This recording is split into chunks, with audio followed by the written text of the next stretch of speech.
The program will be starting shortly.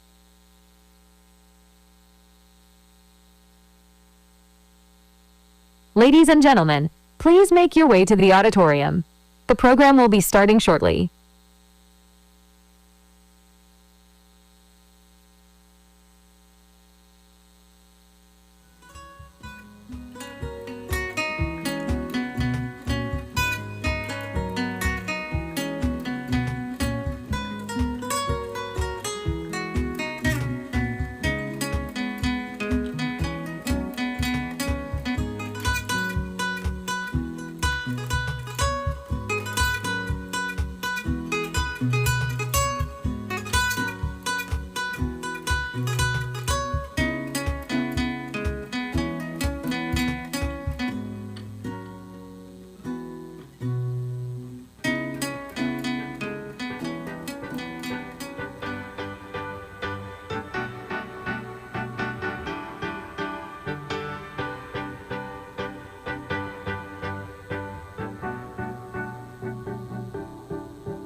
Ladies and gentlemen, please make your way to the auditorium. The program will be starting shortly.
Ladies and gentlemen, please make your way to the auditorium. The program is now beginning.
please move to the front and take your seat.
Now we welcome you to the third annual State of the County presented by CROTA and hosted by the Newcastle County Chamber of Commerce featuring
Ladies and gentlemen, please make your way to the auditorium. The program is now beginning.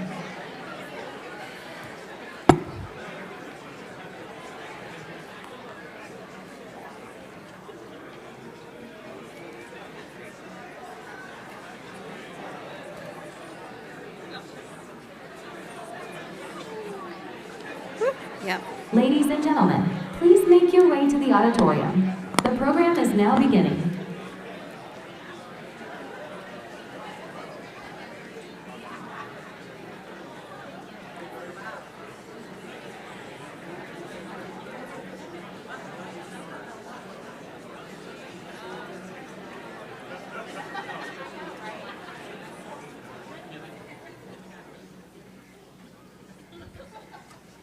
Good morning, Newcastle County.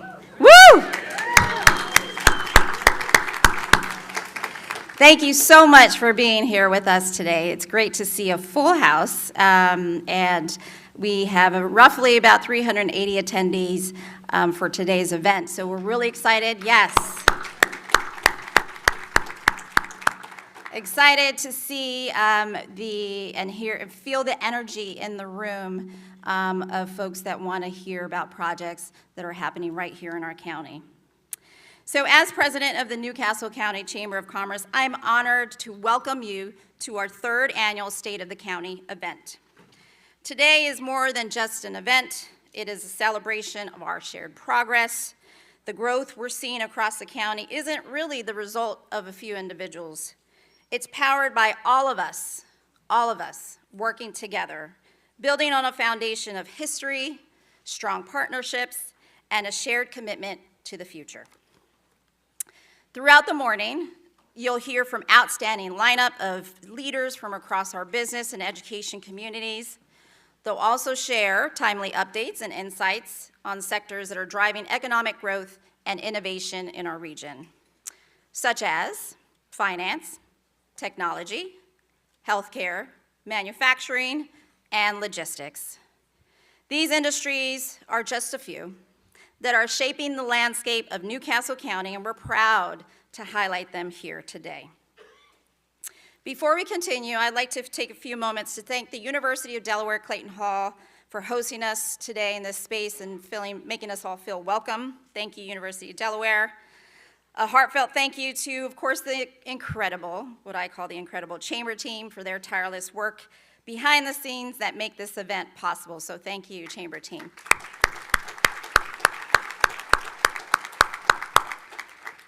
I'd also like to recognize, of course, our board chair, Pam Scott from Saul Ewing. I know you're here in the building. I saw you somewhere. And the members of our board of directors who are here with us today, Pam and board members, if you don't mind, I know we're in the dark, but if you could just stand and rise and wave your hand to be recognized, that would be great.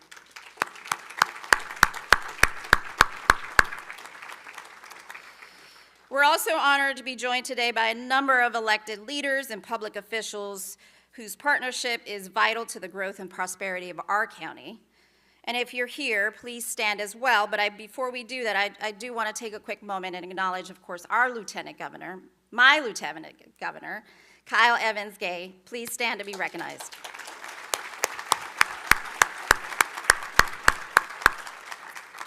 So if you're here, please stand so we can thank you for your ongoing service and support. I know there's a few county council.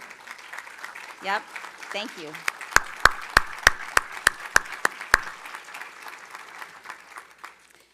I'd also like to take a moment to acknowledge, of course, the federal offices of Senator Rochester and Congresswoman McBride for their presence with us today. We know Senator Rochester and Congresswoman McBride are in session today and couldn't be with us today, but we appreciate their continued partnership.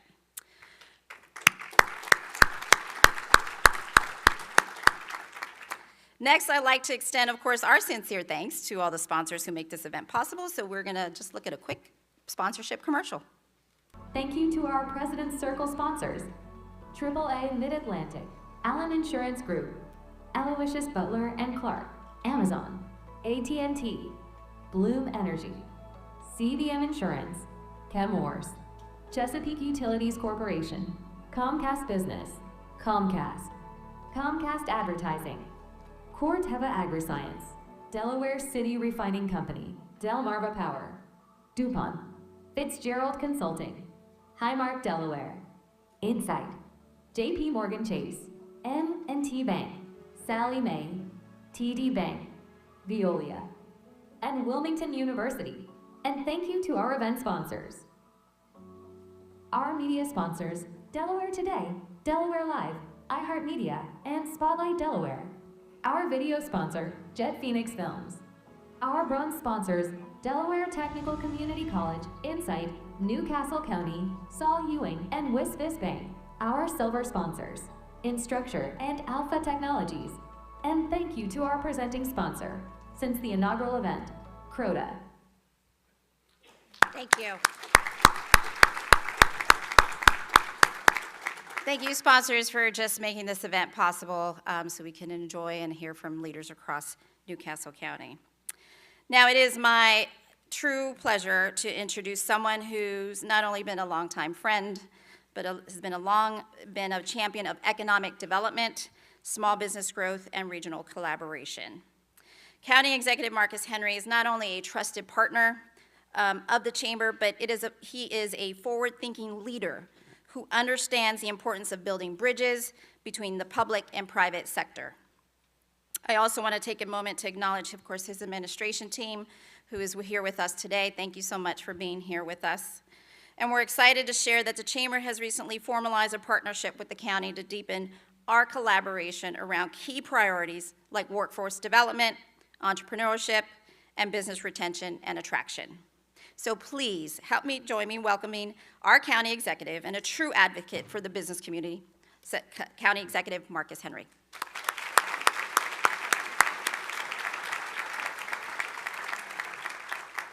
Thank you, dear friend. Thank you. Thank you. Good morning. It's nice and dark in here. You like that? I'd also like to give a special shout out to my executive team who's here in force, starting with my CAO, Monique Parikh. Monique, why don't you stand up, please? She does all the work in the house, so he needs credit finally for what she does, right? And if you're part of my executive staff, please stand up, be recognized. Please, thank you for coming. I appreciate that. And I'm especially grateful to sit next to a wonderful Lieutenant Governor Kyle Evans-Gay. Thank you for being here. Call her, she gets things done. And I also want to recognize our county council. I know they were on that slide, but I want to thank them now personally and in public for their help in getting our budget passed, our operating capital budget. Councilman Dee Durham, Councilman Kevin Konecko, Council President Monique Johns, thank you for your partnership and help in getting through, I'll be honest with you, a really tough year in state and local government. Thank you. And a special thank you to my dear friend, Yvonne Deadweiler. Yvonne's been the head of the chamber for a short time. She's made a tremendous impact, and please give her a round of applause. Please do.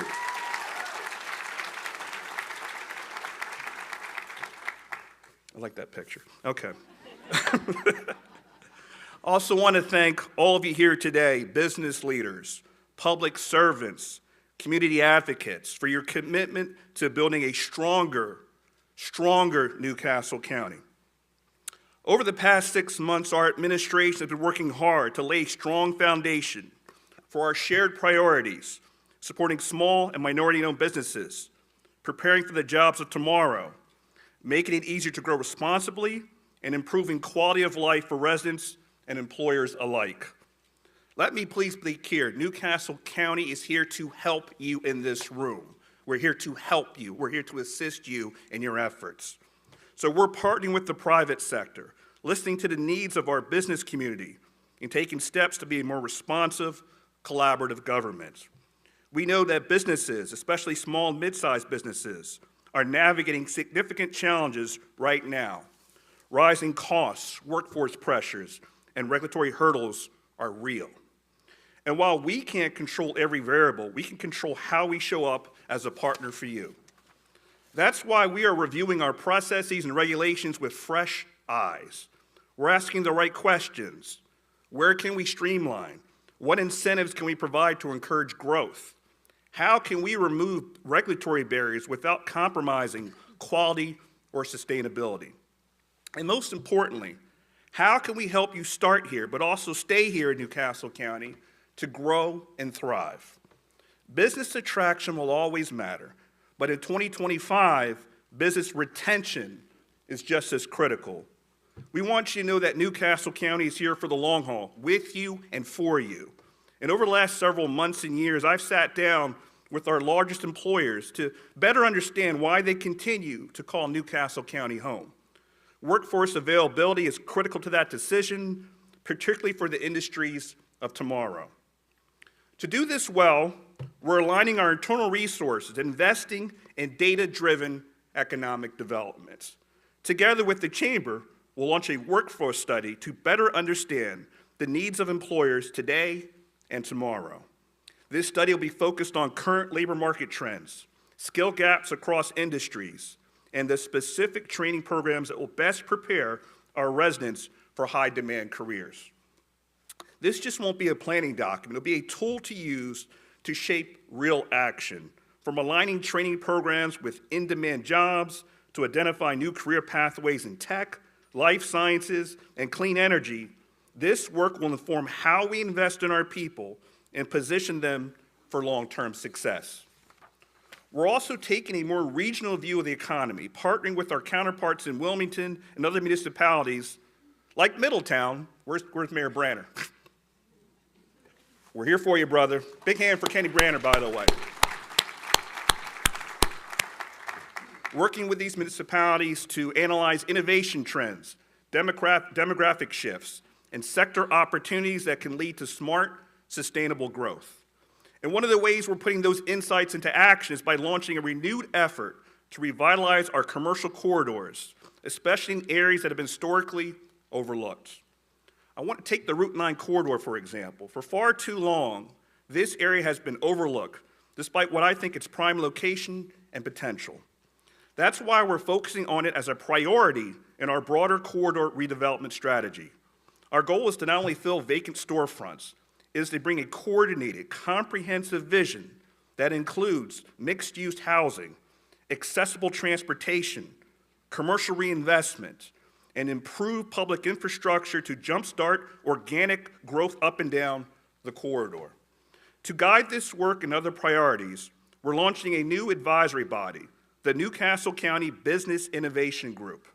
This group will bring together leaders from across industries to provide thoughtful, data-informed recommendation for our administration. Small business owners, major employers, academic institutions, developers, and economic organizations will focus on corridor revitalization, workforce training and attraction, housing and infrastructure, industry growth and corporate attraction, and local research commercialization. We expect to convene this group formally in August, and its members will include many of the folks in this room with proven records of leadership and insight who will lend their expertise. Their work will guide smart growth and help us identify actionable steps we can take to support new and existing businesses across the county.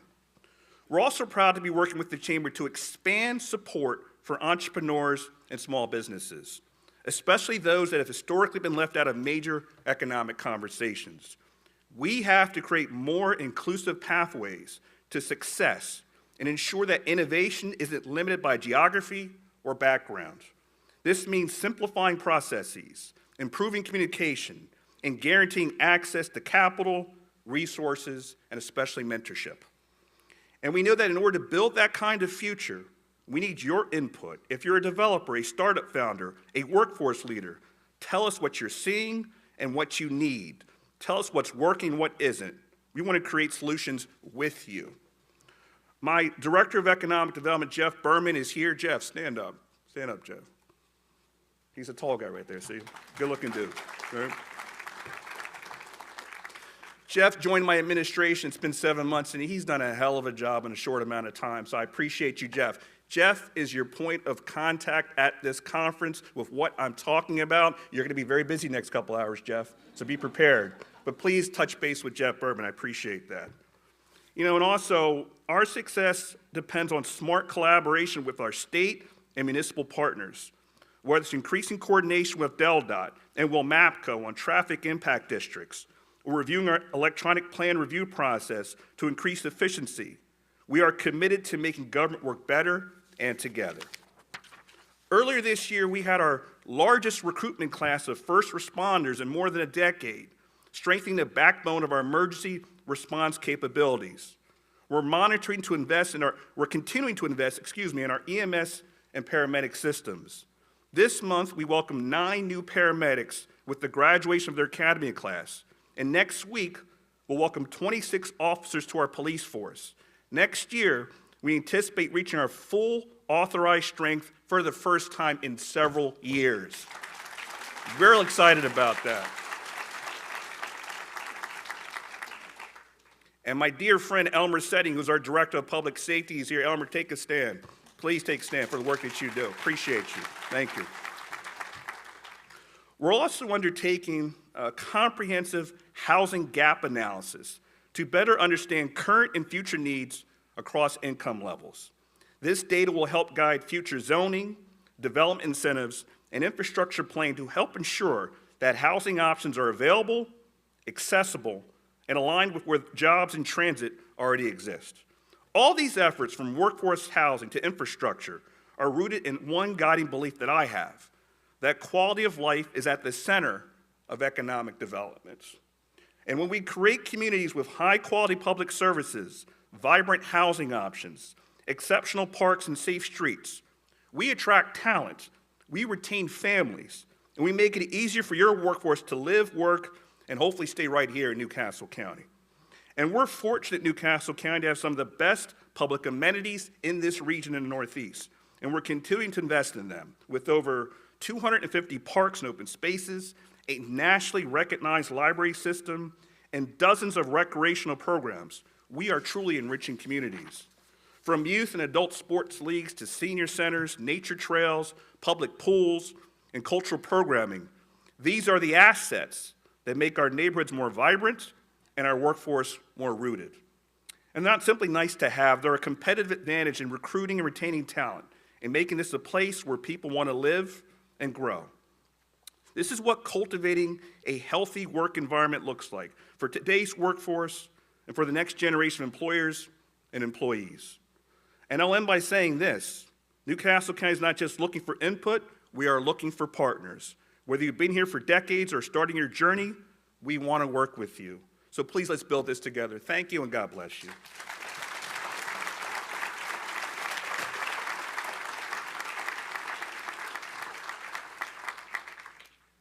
Thank you, County Executive Henry. Now, please welcome Noah Olson, the Director of Innovation for Delaware Prosperity Partnership, who will be sharing key findings from their latest science and tech ecosystem assessment. All right, good morning, everyone. As we just heard, my name is Noah Olson. I'm Director of Innovation at Delaware Prosperity Partnership. And I'm really excited to be here this morning and to follow our county executive to share a little bit more about the innovation ecosystem here in New Castle County and throughout the state.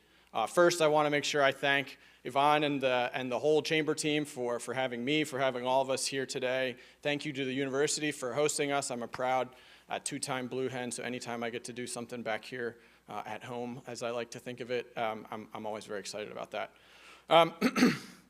So I'm going to start by making one simple sentence, that the state of the innovation ecosystem here in New Castle County is strong, since we're at the State of the County event.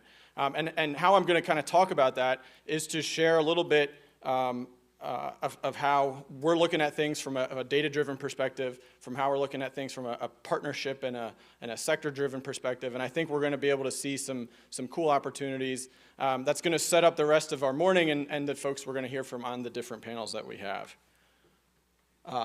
So one of the things that we've completed over the last few months is an assessment of our science and tech ecosystem here in all of Delaware, which is what I'll present data on, but there's going to be a lot that focuses specifically here in New Castle County. The way we did it is we kind of took a look at how innovation ecosystems work, how, kind of the steps that companies go through, that an innovative idea goes through to really make itself into the marketplace. And we worked with a firm called Teconomy Partners, so I want to make sure I mention them because they're a nationally recognized leader in doing these types of assessments, and were really helpful to not only DPP but to the whole ecosystem who they worked with in putting this report together. So we use this lens or this funnel, the steps of research and development, product and company launch, and leading all the way up to company growth, to take a look at our ecosystem and do two things. The first was a really thorough and quantitative, both quantitative and qualitative analysis to identify and confirm key growth sectors for us here in the state. The second is to do an inventory and analysis of our innovation ecosystem and the assets that are in place to help companies grow, particularly early stage companies as they're spinning out of research at the university or in the private sector. And the reason we did this is really from our perspective, from an economic development perspective, innovation companies or science and tech companies, oftentimes these are companies that are venture backed. They seek a lot of early stage investment capital to help them grow. and then they grow at a rapid pace. You're going to see a lot of job creation, you're going to see a lot of capital investment, and you're going to see improvements in quality of life that go with the type of jobs that these companies create. So we think that they're really important to the ecosystem. So I'm going to go through the opportunity areas that we identified. And the good news is, as you kind of scan through this, there are not surprises. We didn't do this whole report and come up with sectors that no one really had on their radar. These are things that we know well, and many of us in the room are constantly working on. But I think kind of how it's reflected is a 2025 update to what we used to think about when it came to our economy, sometimes called the 3 C's: chemicals, credit cards, and chickens, or corporations, or cars. But what we're doing here is kind of putting an update on that and thinking about how these sectors in particular are the places that we want to focus on for future growth. The top 5 that we've identified here are all sectors that have a strong presence here in New Castle County, but really it's reflective of the whole state. And then we also identified a few emerging growth areas that blue tech innovation, integrated agriculture, and rehabilitative technology that are kind of on the cusp of taking off, and they're places that we can continue to focus on. But the top 5 here are what I want to spend a little bit of time talking about. First up is next generation, first up is fintech. And that actually reflects the panel right after me, which is going to be focused on fintech here in Delaware. But for us here, the fintech ecosystem is a mixture of our large financial services firms, a lot of whom have major technology operations here in Delaware, and then earlier stage fintech ventures. The fintech ventures that are growing in Delaware, oftentimes it's kind of AI-driven lending is a segment that's really strong. Fraud detection, and then financial inclusion, which is becoming really important for our ecosystem here, and you'll get to hear from Kristen and Cafe a little bit later to talk more about that. Next, I'll talk a little bit about next generation specialty chemical products. That is a clear update on our kind of chemical legacy here.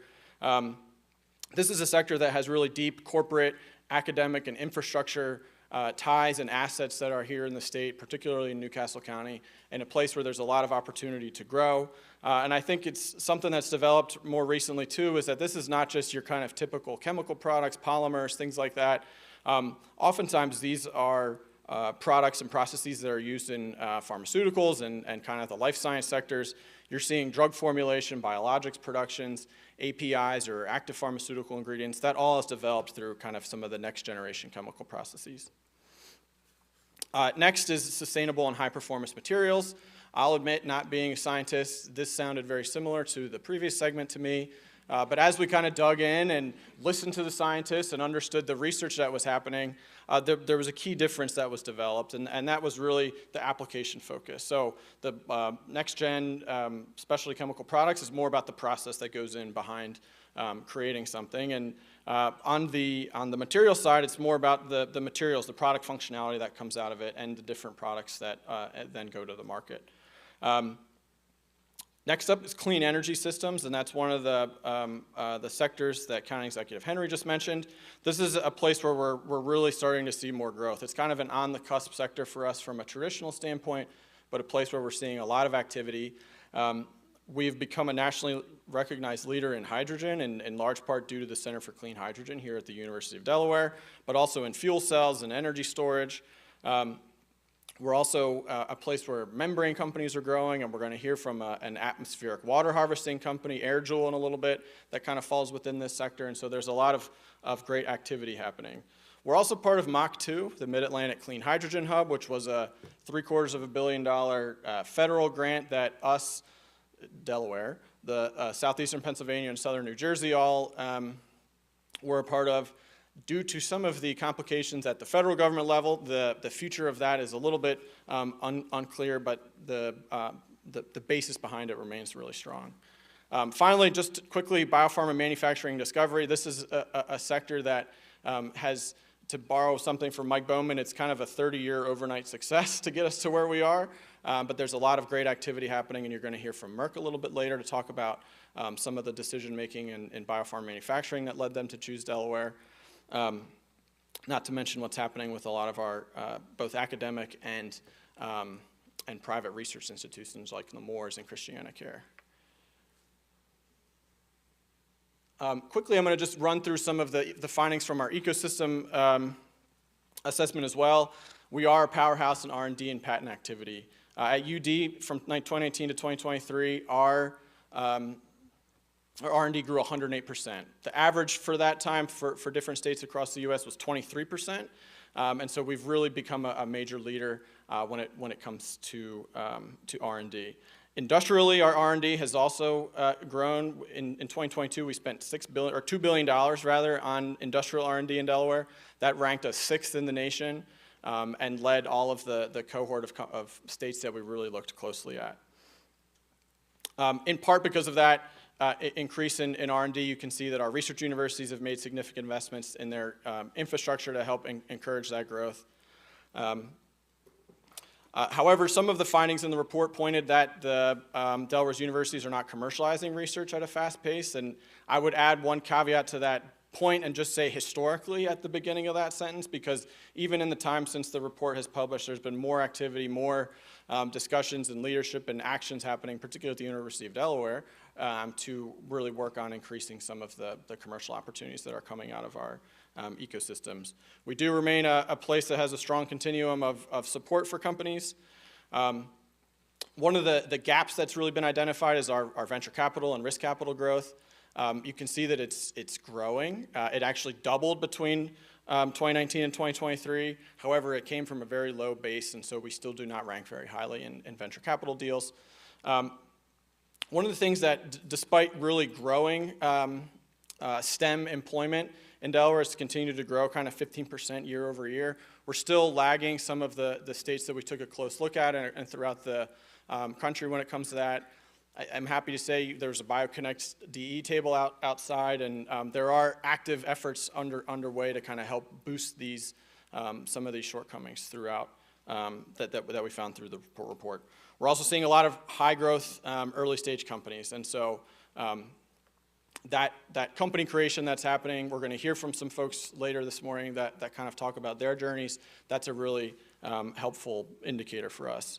And quickly, because I'm running out of time, this is the bottom line. The bottom line is that, just to follow up with what I started with, the innovation ecosystem here is strong. We've got assets in place. We've got partnership that County Executive Henry mentioned, partners everywhere you turn that can be helpful to companies, particularly early stage companies as they grow, and we have a bright future ahead. So I'm happy to chat more about the report or share copies of the report if folks are interested later on. But thank you, and enjoy the rest of your morning.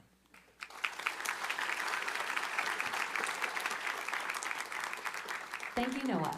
Our program will resume in 5 minutes for the State of Finance. Stay tuned.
proclamation encouraging all Delawareans to plan for next year's United States semi-presidential. This milestone anniversary is not only a non-appearance. It's an opportunity to celebrate all that makes Delaware unique and a fantastic place to live, work, and visit on vacation. I hope that the Delaware business Do it community for the, will it's just, join in our efforts and do you think the video is going to play? It should. All right. Not our tech guy will do it back there. Sounds good. So you're good. Developing tourism packages, creating products, and contributing to the spirit of the first state as we celebrate 250 years and look forward to our next 250. Delaware is rich in American history, waiting to be discovered. Learn unique stories from the American Revolution at these landmark sites within easy driving distance of each other. Part of Delaware's first state National Historic Park, the Newcastle Courthouse is one of the oldest surviving courthouses in the United States and a registered National Historic Landmark. June 15th, 1776, in this very room, they decided to separate from Great Britain and Pennsylvania. So they were no longer the lower three counties, they became the Delaware state. Delaware is the first state.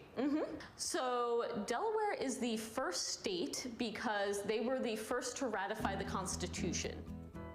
In Newark, we're visiting a home which days later would serve as a meeting place for continental leaders to strategize on the defense of Philadelphia, the Hale Burns House. Josh Loper describes the important meetings in this very home, which travelers can visit today.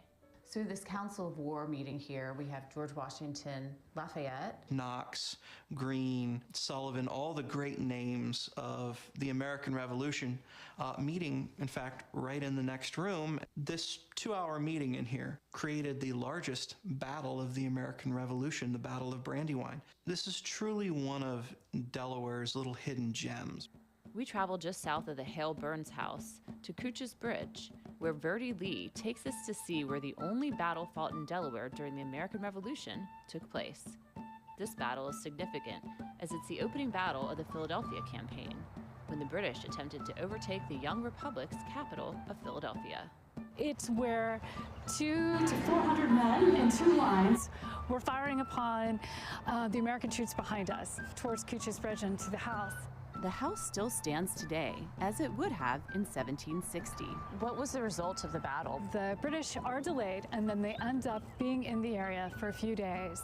And then they move out and continue up towards Philadelphia to capture at the time, the capital of the colonies.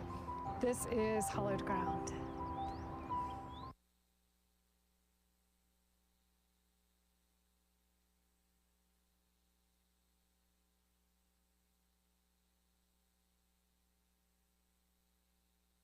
Ladies and gentlemen, please return to your seats as we are now beginning our first panel, The State of Finance. Please now welcome to the stage our State of Finance panel speakers. First up is Joe Westcott of Capital One.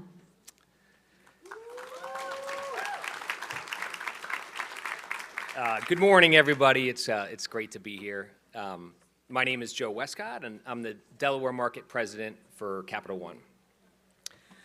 Like Noah, I am also a two-timer at the University of Delaware, so it's great to be back here, although it looks different every time I come back, especially this part of campus. I almost didn't recognize it, but it's great to be back, and it's great to be here, and it's an honor to be here with you all today. I'm excited to just share some of the investments that Capital One has made in Newcastle County over the years, and talk a little bit about our future commitments, especially in light of the acquisition of Discover Financial Services about 60 days ago. But these commitments are going to show up through our innovations in products, in technology, in philanthropy, and our community engagement. Most of the folks know, I should get off my face, huh? That Capital One has deep roots in Newcastle County. And our commitment to Delaware as a whole has been cemented over the years through strategic investments and community engagement. This slide is not meant to be exhaustive, but I did want to highlight a few recent milestones in the county. So our Delaware story starts with ING Direct, who in 2000 decided to bring our United States headquarters to the Wilmington riverfront, and from there built a pioneering retail banking, digital banking franchise. In 2012, Capital One acquired ING Direct and made a commitment to retain and expand our workforce in Delaware. I was part of that ING Direct workforce. I started at ING in 2007, and I'll acknowledge that sitting there in 2012 on the back of a big bank acquisition, I wasn't sure what the future held for me personally. I wasn't sure what it meant for Capital One's and the bank's growth in Delaware. But fast forward 13 and a half years, and our local headcount has increased substantially, and the business has grown exponentially. It has been a great ride. It's been a fun ride. I can't believe it's been 13 years since that acquisition. And throughout that time, we found creative ways to engage the community and to invest in the community based on our motto to change banking for good. A great example of this was back in 2019 when we became the reluctant owner, I will say, of an abandoned charter school building in Northeast Wilmington. After the Prestige Academy for boys had to close down because their charter was not renewed by the state. So Logan Herring and Thayer DuPont showed up one day with an idea, and we ended up donating that building, and after a major facelift and the building was transformed into what's now the Teen Warehouse, the first community center in Wilmington that is for teens by teens.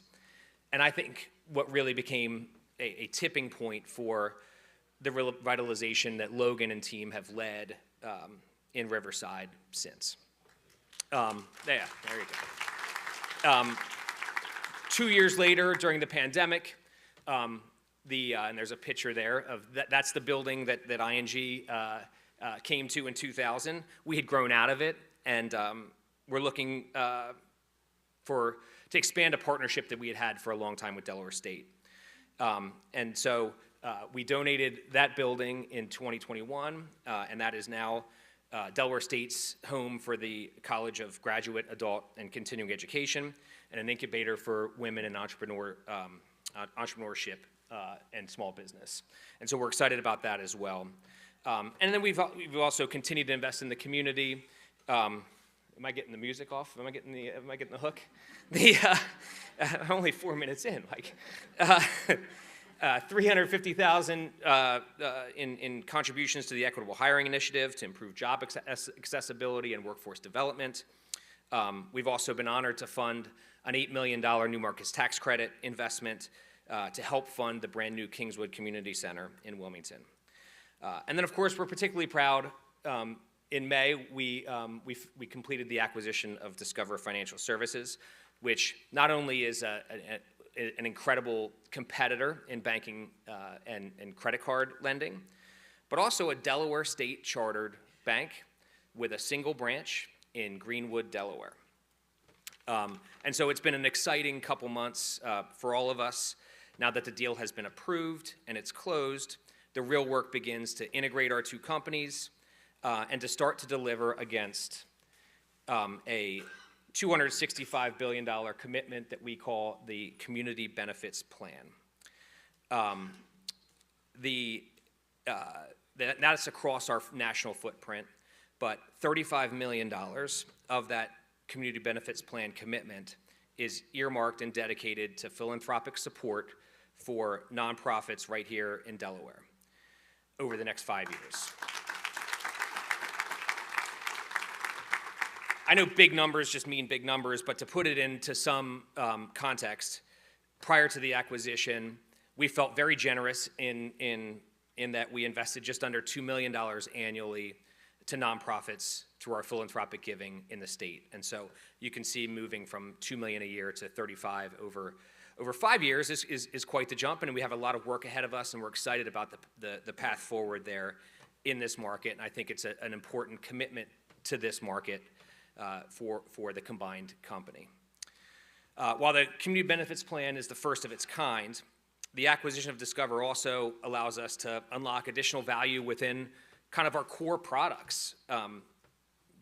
Those products are already really geared towards improving the financial lives of customers and businesses. Products like our 360 checking account, which has no minimum balance, no overdraft fees, no fees of any kind, kind of a really standout checking product in the market. Also, I'm here at the Newcastle County Chamber of Commerce. I might as well mention our business products, lending and deposit products, flexible spending options, and generous rewards to small businesses, no matter where you are in the stage of the business life cycle. So at Capital One, we're just driven by this mission to change banking for good, and excited to see how this acquisition allows us to reach more and more people in Newcastle County and beyond. And so speaking of that, I mentioned the Greenwood branch, and there's a lot to look forward to with this acquisition and a lot of opportunities that this commitment will unlock for us. And we've always been committed in Newcastle County, but the CBP will propel us to a new level of engagement in Kent and Sussex County. And the innovation venture, which is kind of summarized here, was kind of our first foray into investments in that part of Delaware. And it was a first of its kind national pitch competition that happened in April of this year, brought middle school, high school, and graduate level students from across the country to Dover. The convening gave young people an opportunity to showcase their cutting edge AI prototypes to propel the agriculture industry, which of course is an important industry and economic driver here in the state. It was an incredible day. We had 600 people. Damon John was there from the Shark Tank, which was really cool.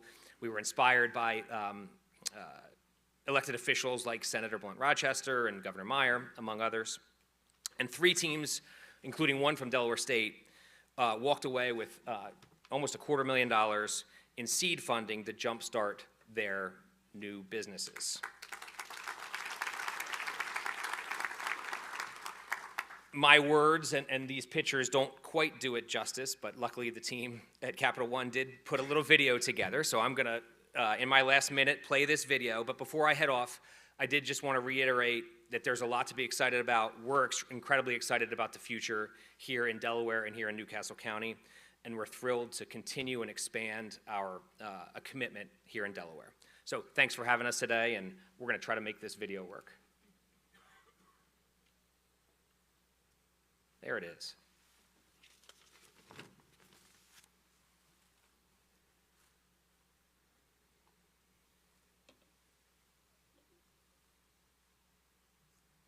No sound.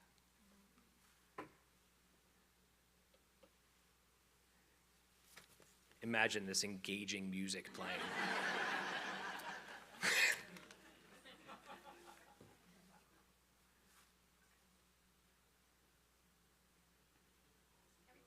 Sure.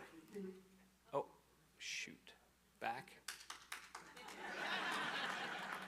I still have 17 seconds. There it is. You all right?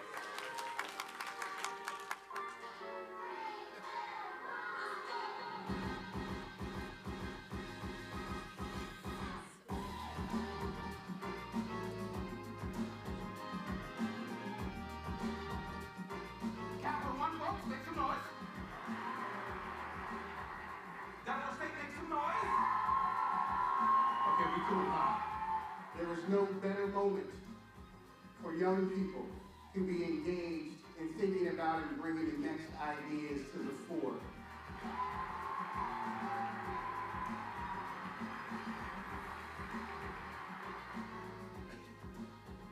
We we are looking to give middle school students all the way up to grad students an opportunity to pitch their ideas on how to improve innovation within agriculture, technology, and sciences. We are developing semi-autonomous indoor farming systems utilizing hydroponics, aeroponics, and other modern irrigation techniques. To me, this is the epitome of what it means to be in community in terms of the representation that we've had from elected officials in the state, as well as so many entrepreneurs. Damon John, one of the original Sharks on Shark Tank, was here, and it's just been wonderful to see the way that all of these folks are contributing to investing in innovation around agriculture, which is the mainstay in the state of Delaware. To see this generation of students be able to come together to solve the problems, to use the latest and greatest in terms of technology to solve them, is just really inspiring, and it makes me really optimistic for the future of the world.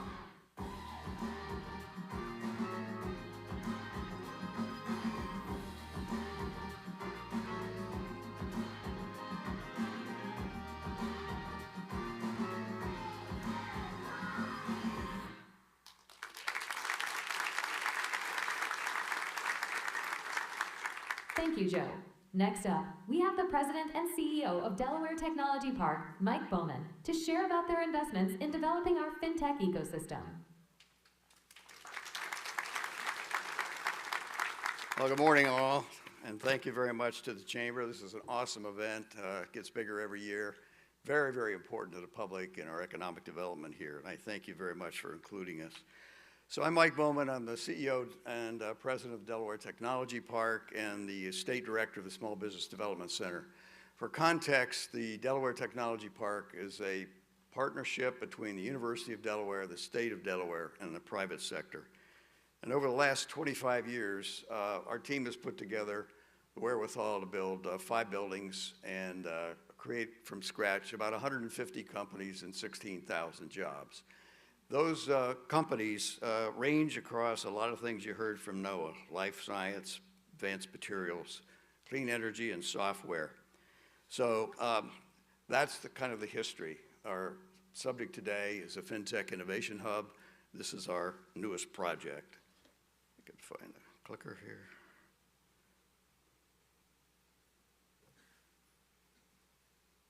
Is there a button? That went backwards. Here we go. Okay. So what's the FinTech Innovation Hub? It's a 100,000 square foot building. It's 6 floors, and it's designed specifically to be a center of excellence for financial services for the East Coast. That's our goal. And it was planned as a partnership between Delaware Technology Park, the University of Delaware, and Discover Bank. DTP was financed to own and operate this building through the wherewithal of the Community Reinvestment Act funds from Discover Bank, and we also were able to win 2 rounds of new market tax credits, which makes this a very impressive building and an affordable building. In fact, today, with the tenant fit-outs, the value of the building is about $50 million. I'm particularly thrilled to be on the panel with Joe here because, as you know, Discover is now part of the Capital One family, and we have every bit of hope and expectation that Capital One will continue this journey we've experienced with Discover in growing the economy. So, FinTech Innovation Hub is located on UD Star campus. That's ensconced in a really vibrant community of academic industrial research, student programs. We have lots of entrepreneurs and public engagement. It's an important addition, really, to the national leadership that Delaware has had in financial services. As you know, we're located between New York and Washington, which makes it very convenient for that sector. We're known as a Delaware business-friendly state, Chancery Court, and its reputation. So all put together, that's an attractive draw for companies and job creation here. UD has stepped in a big way. They've dedicated financial services programs to enhance its reputation, and what that's done is attracted new and outstanding new faculty, student enrollment, and workforce development for the future in financial services. The building itself offers large reserved conference areas, We have Grain Exchange Restaurant there, 3 meals a day, open to the public, as well as the building and all of Star Campus. And a lot of things are catered there. You can be doing board meetings, employee meetings, student programs, celebrations, and public engagement. The hub now is 97% occupied. That's after we started an opening 3 years ago. A few words about the tenants. The anchor tenants would be, you know, the business operations of Delaware Technology Park for this building and our other operations. UD's computer science and computer engineering programs are there, the Lerner College of Business and Entrepreneurship, economic work there. UD has an office called it's called OEIP. It's the Office of Economic Innovation and Partnerships, and that's the home base for really the commercialization of technology coming out of the university. It includes tech transfer, it includes a small business development center, and a program called Apex Accelerator, which does government contracting. On the private sector side, you have a couple examples I picked. One is Versagen. Noah mentioned clean energy. They're developing hydrogen fuel cell technology. Awesome new growth company coming out of the university. Innovative Predictive Health is using AI to probe data, massive databases, looking at neurologic diseases, and what they're looking for are biomarker clues that could lead to better detection and better treatments after diagnosed.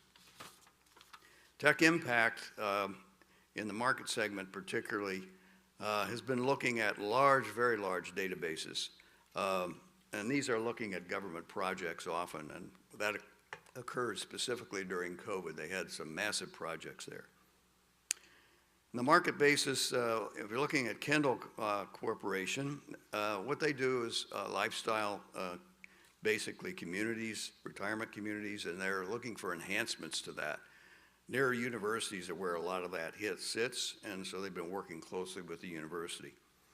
You heard a lot about life sciences, the Delaware Bioscience Association membership is their headquarters. All these members are doing either basic research, applied research, and all the way up through manufacturing, all the way up to what you've heard about recently with the Merck situation in Delaware. UD has about a dozen cutting-edge academic centers in the building, things like cybersecurity, artificial intelligence. They're even doing the design for autonomous vehicles, the software for that. It's pretty impressive. Later on, Sunita's going to talk about her amazing AI Institute. It's located in the building. This is really an important international asset to make Delaware a center of excellence. Well, Delaware FinTech Innovation Hub has an explicit community mission as required by the funding of the building. These funds are awarded to initiatives located in opportunity zones. And opportunity zones were created because of substantial job or economic loss. And the Star Campus is one because that was the closure of the Chrysler assembly plant. Very difficult for Newark. So the hub was assumed 2 roles in mission. The first was to create new companies and jobs, and the second, address the financial challenges of the low to moderate income populations of the country, and Delaware included. That's about 70% of this country. The Small Business Development Center offers free services and expert staff on how to start, grow, and sustain a business. It deals with over 1,000 clients a year across the state and all market segments. For the mission side, for the low to moderate income population, we created a new nonprofit. It's called Center for Advancing Financial Equity, CAFE. It's located in the hub. CAFE's accelerator programs support cohorts of companies coming through. They're entrepreneurial companies working on products and services that can help that low to moderate income population. In addition, we've added a growth stage incubator in the building, and they offer startups, very affordable space, and a lot of mentoring. So when I'm done here, Kristen Castell, who is the managing director of CAFE, will talk a little bit more about that. So in summary, FinTech Innovation Hub offers enrichment to Delaware's position in financial services, the enhancement of UD's academic programs, and a home for entrepreneurs. CAFE and growth stage incubator are really the mission-focused parts of the building, and they have a lot of promise that after only 2 years of startup, they're well underway. You put all those cutting-edge assets together and the talent in the building, I think FinTech Innovation Hub is well on its way to become a center of excellence for the East Coast. Thank you very much.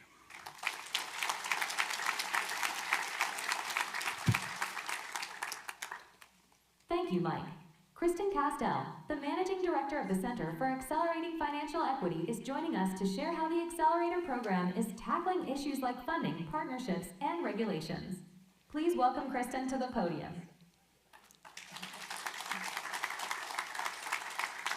Hi everyone, really great to be here, and this is really what it's all about. It's all about the relationships in the community, and thank you, Mike, really great lead-in.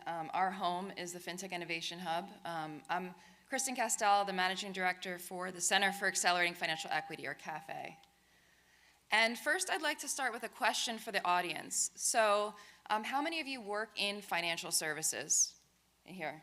Okay, great. I can see. I couldn't see when I was sitting over there because the lights are blinding, but now I can kind of see. How many of you use financial products in your life, whether it's bank accounts or loans? Now, I know everyone has their hand raised, but what we're doing here with CAFE, we're tackling a huge issue across the country and in Delaware with financial wellness for people. 70%, are financially vulnerable and don't have access to maybe those financial products that really, help all the other aspects of their lives. We believe financial wellness is really, all about health, family, physical wellness, communities, and you really need access and education to really improve lives across the country. And so that's what we're doing here with what we created 2 years ago with CAFE. We have, like I said, a big mission. We're a nonprofit to advance financial health and wellness for low to moderate income people. And the way we do that is in action by helping support the growth and distribution of technologies and entrepreneurs and startups building these companies that once their products are in the market, they're really helping people's lives. Many of these companies work with and through selling through banks with their technologies to really get to low to moderate income people, but also really all of us for financial wellness. And we believe Delaware is the ideal place to build this. Mike talked a little bit about this, and of course Noah talked about this earlier. But we are coming out of Delaware as CAFE, but we also work across the country to bring those technologies back to Delaware, but also be the center of excellence here, reaching across the U.S. And we believe this is the ideal place, not only given the location. I mean, traveling all over the country, when you're like, oh yeah, we're based out of Delaware, everyone, there's that cachet with banking, with financial services. Everyone's like, oh yeah, it makes sense. Like, of course it's coming out of Delaware. And then, with all of the talent with University of Delaware, with all the local financial services and all of the cities around here in the location, it's an ideal place. And also the community. And we talked about, the business community coming together with the government, coming together with everyone that seems to know each other in Delaware. I mean, we can really work together, and we are working together to really build and grow this. So Mike already talked about this, but really coming together of Delaware Tech Park, Discover Bank, and many other partners to really, over 2 years ago, many years ago, CAFE is 2 years old, really put this FinTech Innovation Hub together and then launch CAFE. And then where are we today? So we just had the first large FinTech conference called FinTechs and Fairways with our partners, the Delaware Prosperity Park, Discover, Chartline VC, and Resilience VC. We just had this conference in the spring where we brought investors, bankers, FinTechs to Delaware and also from Delaware at the DuPont Country Club. And so plan to continue this year over year to bring the community together. Really here, we heard pitches from, I'll talk about the CAFE companies, from the Startup 302 companies, but how are we really building innovation within Delaware? So huge success here that will be continued. All right, so what is CAFE? What we do is really support these mission-driven financial technology companies, these startups that have built these technologies we talked about to help people's lives. And I'll talk a little bit about our programs in a second. We're also community building, so we're bringing together the entrepreneurs, the banks, the investors, academia, industry leaders, and of course regulators in this highly regulated industry to really build the future of financial services to work for everybody. And then we also, reaching across the country, are doing more thought leadership and partnerships. We can talk more about that. So our flagship FinTech Accelerator program. So after, when we put the nonprofit together, we wanted to, get out in the market and really build something impactful. And so over the last 2 years, we've hosted and presented this FinTech Accelerator. What this is we help 6 companies at a time. These are FinTech companies in a 2-month program. And this is a hybrid virtual program. So we work with startups from all over the U.S. We bring them to Delaware for a couple of launch days. Some of these founders actually have never been to Delaware, and after they come here and they're presenting and they're meeting all the local partners and banks, they are like blown away. So I'll tell you some success stories there. But during the program, these are just some nice pictures, we do both virtual and in-person sessions. So for 2 months, they are meeting banks, they're meeting investors, they are, industry experts are coming in, of course, on risk and compliance, on cybersecurity. They're meeting our partners, working in the Data Science Institute, University of Delaware, or like Sunita later with the AI. Like, how are we bringing all these together to help build these companies and technologies through a very curated program? So twice a year we host this. We are looking for more fintechs within Delaware and also across the country to really apply and be part of this. And really, what is it about? It's all about these relationships. It's all about introducing them to the right relationships to help grow their businesses, help grow their products, and then help grow the impact that we can have. All right, so some stories, and these are local Delaware companies we've had in our program. I'm sure many of you recognize them. We have Carvertise, and then we also have Nestor. Nestor, for example, is a technology where if you're a homeowner or you're purchasing a home, you can estimate the expenses that you'd have to pay over the next 15 years in terms of repairs. And I know they have a partnership with Newcastle County in terms of providing this to homeowners here. And then they're out of Delaware but working across the country. So we've helped introduce them to the financial services sector, investors, et cetera. And once companies are out of our program, we still continue to help them.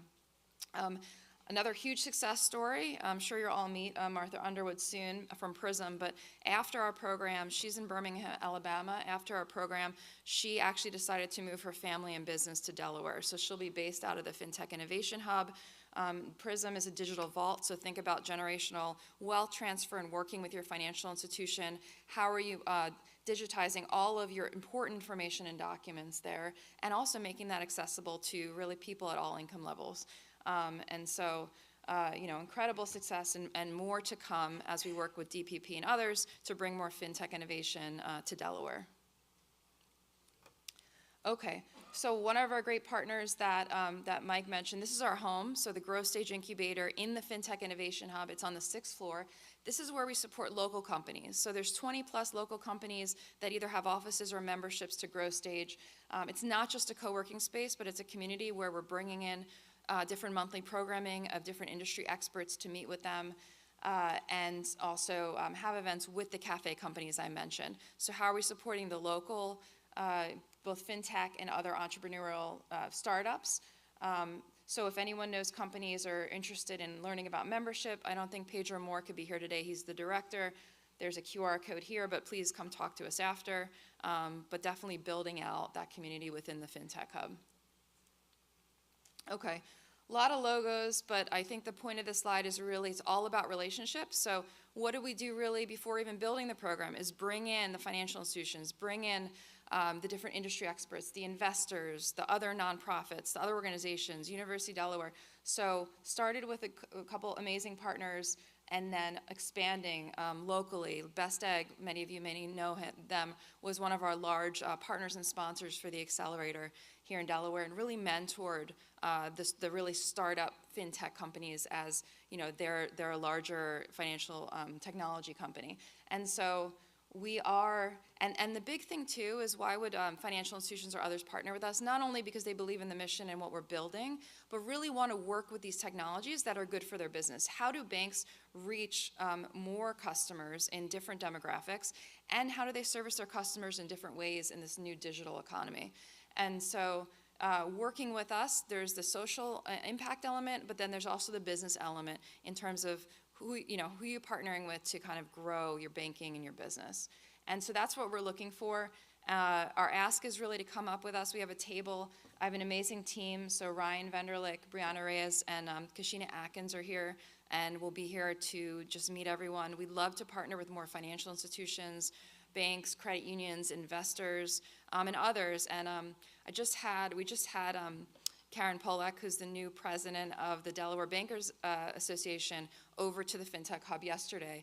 And she reminded us it's not just about the banks, it's about all the other organizations working with these companies, the lawyers, the other, the CPAs, the other industry partners. So we're building a huge community here, really to advance financial wellness for low to moderate income people and also build the future of financial innovation. And so thank you very much. And yeah, please, follow us on LinkedIn, sign up for the website, but also looking for strategic partners as well. So please come talk to us after. Thank you so much for having us today.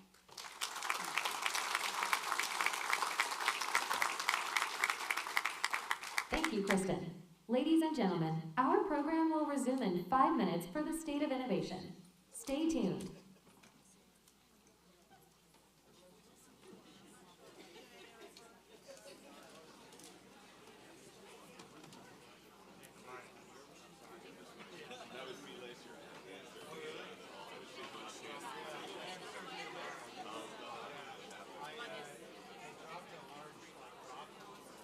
Watts, Deputy Director of the Division of Small Business and Tourism, coming to you with a special breaking news update during today's State of the County.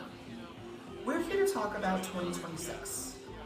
You've likely heard about DE 250, Delaware's 250th anniversary, a once-in-a-generation milestone. But what you may not know is that there's another massive wave of opportunity coming to our doorstep. Oh yeah, I wasn't sure what was up here, so we gotta click. In 2026, our region will play host to 3 major international sporting events: the MLB All-Star Game, the PGA Tour, and the FIFA World Cup, arguably the most watched sporting event on earth. While the matches themselves may be played across the river in Pennsylvania, Newcastle County is poised to benefit in a very real and significant way. One of the International World Cup teams is expected to make Wilmington their team base camp, staying in Wilmington and training at Subaru Park just minutes away. According to EcoConsult Solutions, that team alone will bring an estimated $4 million in direct spending to Wilmington, generating a total economic impact of $6.8 million in Newcastle County, supporting 60 full-time jobs, and producing $2.6 million in employee compensation. And that's just from one team staying in the county. That does not include the millions of fans traveling to the region.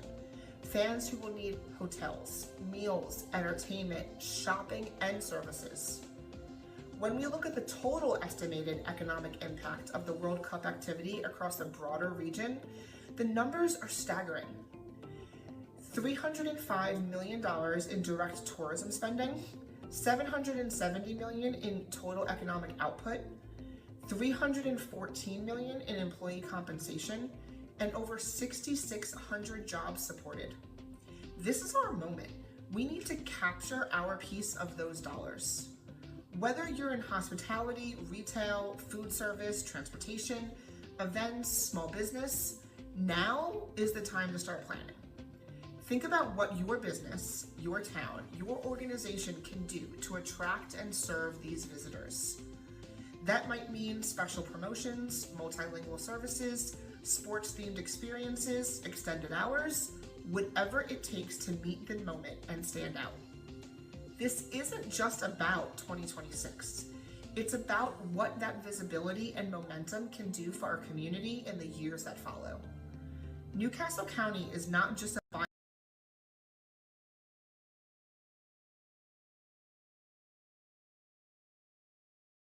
I'm Jamie Watts, Deputy Director of the Division of Small Business and Tourism.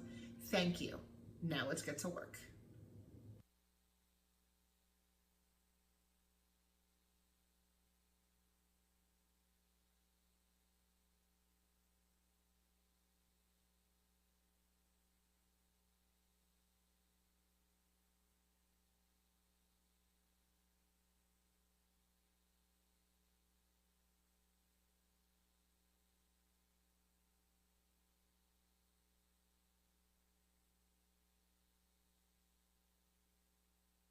Ladies and gentlemen, Please return to your seats as we are now beginning our next panel, The State of Innovation. Please now welcome Javier Diaz, the Vice President of Cancer and Blood Disorders and Special Projects for Nemours Children's Health in Delaware, who will share about how Nemours is leading the way in redefining pediatric care here in Delaware.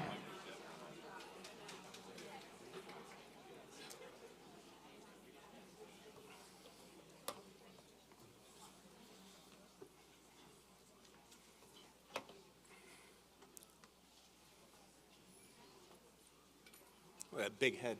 Jeez.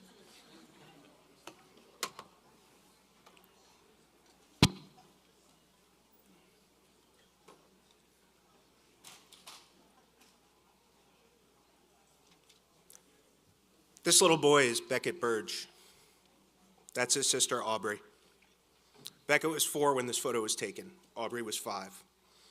This photograph was taken by their mother late at night as Beckett was going through a particularly bad round of chemo. He had been recently diagnosed with acute lymphoblastic leukemia. Beckett and children like him spend months, years, sometimes their whole lives at pediatric hospitals, fighting their little bodies that are trying to kill them. His mother, Caitlin, posted this on Facebook and said the following: "One thing they don't tell you about childhood cancer is that it affects the entire family. To some, this may be hard to see and read. My 2 kids, 15 months apart, went from playing in school and at home together to sitting in a cold hospital room together. My then 4-year-old watched her brother, go from an ambulance to the ICU. She watched a dozen doctors throw a mask over his face, poke and prod him with needles, pump a dozen medications through his body, all while he laid there helplessly. She wasn't sure what was happening. All she knew was that something was wrong with her brother and her best friend. This is a reality of pediatric cancer that we rarely get to see." My name is Javier Diaz, and I'm the Vice President of the Lisa Dean Mosley Foundation Institute for Cancer and Blood Disorders at Nemours Children's Hospitals. You try saying that every time you go up to speak to somebody. I joined Nemours about 1.5 years ago. Before that, I was a vice president at Cincinnati Children's Hospital and helped lead the #1 pediatric cancer program in the country. I joined Nemours because they had an incredible vision for the future. A vision for a world-class cancer center to serve the children of Delaware and beyond, and to make that hospital a little less cold and a little more like home for children. This vision has now been backed by a transformational $76 million gift by the Lisa Dean Mosley Foundation. And with that gift, we've undertaken a multi-stage conversion of the cancer center into a world-class facility. We started with an inpatient unit where patients spend weeks in treatment. We converted the 5th floor of our inpatient tower to a home away from home for our patients with all the cutting-edge equipment that we could pack onto the unit. This winter, we'll open a corresponding multimodal infusion center and outpatient facility at the hospital as well, and we'll serve a variety of cancer and blood disorders patients to include a large Medicaid population that will now have access to all the best treatments available right here in Delaware. Many of our highest volume blood disorders patients have diseases like sickle cell disease and hemophilia that disproportionately affect Black and brown communities and have been woefully underfunded for both research and resources. We seek to help to change that for Delawareans and patients in Newcastle County in particular, as we use our funding to reach these patients and meet them where they are.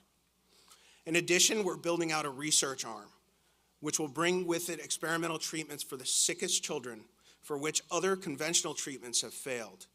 This includes new cell and gene therapies for sickle cell disease, and we'll be the only hospital in Delaware to offer this, adult or pediatric. In Newcastle County alone, at any given time, there are about 100 pediatric patients with a cancer diagnosis, and hundreds more with various blood disorders, and those numbers, for the first time in a long time, are growing. We aim to give these children and adolescents the very best treatment and environment available. So we've built our cancer center to be the best, not only to allow them to survive, but allow them to thrive. We want to treat the whole child and ensure that they are as comfortable as they can be, and we are unique in that we have the gorgeous Nemours estate right outside our doors. That helps create an environment of peace and comfort, combining both the internal hospital and the external estate into a single place of healing. I think some photos are appropriate of the work that we've done. So on the top left, you'll see our entry rendering. And on the top right, that's our actual entry. We wanted a place that welcomes families and is there for them. So our front desk, much like a hotel, is available not just for emergency situations, but 24 hours a day for anything that family needs. On the bottom left is a rendering of our teaching kitchen, and on the bottom right is the actual kitchen that we built and that we just opened. This serves a dual purpose in that we can teach families how to make meals that will help their child heal, but we can also provide an opportunity for families to cook meals that they would enjoy at home directly in the hospital. There's nothing quite like a fresh cooked meal made by mom or dad that doesn't come from a Tupperware for these families. Some photos of the spaces to include the hospital rooms and recreation areas. You can see here a bit of the view of the estate and the picturesque landscape we're so lucky to have. We've intentionally built areas where families and children can gather to have some sense of community and sharing in these difficult times. We also built spaces for families who still have jobs while they're going through these treatments, and spaces for parents to be able to step away for work, to have a good cry, or just to breathe for a minute. Here are some photos of the exterior of the unit. We built a walking path around our very large atrium so the children could move around outside of the unit and have huge glass windows that again overlook the estate. And the center is an incredibly important bell. That's the bell that patients ring when, God willing, they complete treatment and leave the hospital. The better a program we have, the more times that bell gets rung. And to build that type of program, we need a clear vision, not just for the cancer program, but for the hospital. And our goal at Nemours is to have top 10 programs in the next 10 years. And our cancer center is helping to lead the way, achieving a top 25 ranking for the first time in a very long time for Nemours Children's Hospital. That impact of a nationally recognized program is felt broadly, not only by our patients, but by our business community and all of you. It helps draw investment from pharmaceutical companies for clinical trials, large foundations who want to help, and new startups that emerge both from within the hospital and from around the program when we collaborate with others. The business community also plays a vital role in supporting pediatric cancer research and families through various avenues like fundraising, corporate partnerships, and employee engagement programs. And we're involved in many of those partnerships with all of you in this room. So we thank you for those of you that support us. These efforts help fund research for new treatments, provide financial assistance to families, and raise awareness about childhood cancer. Our cancer program can also help be an economic engine as we create more major construction projects, new facilities, and create high-paying jobs in the various fields and disciplines that make up our hospital and the supporting infrastructure around it. So this is an exciting time for all of us as we move to build a new world-class cancer center for Delaware and for Newcastle County. But make no mistake, our ultimate goal as a cancer center is to put ourselves out of business and eradicate childhood cancer by finding cures and effective treatments for kids like Beckett. And I wouldn't do that to you. This is Beckett today, thriving. Thank you.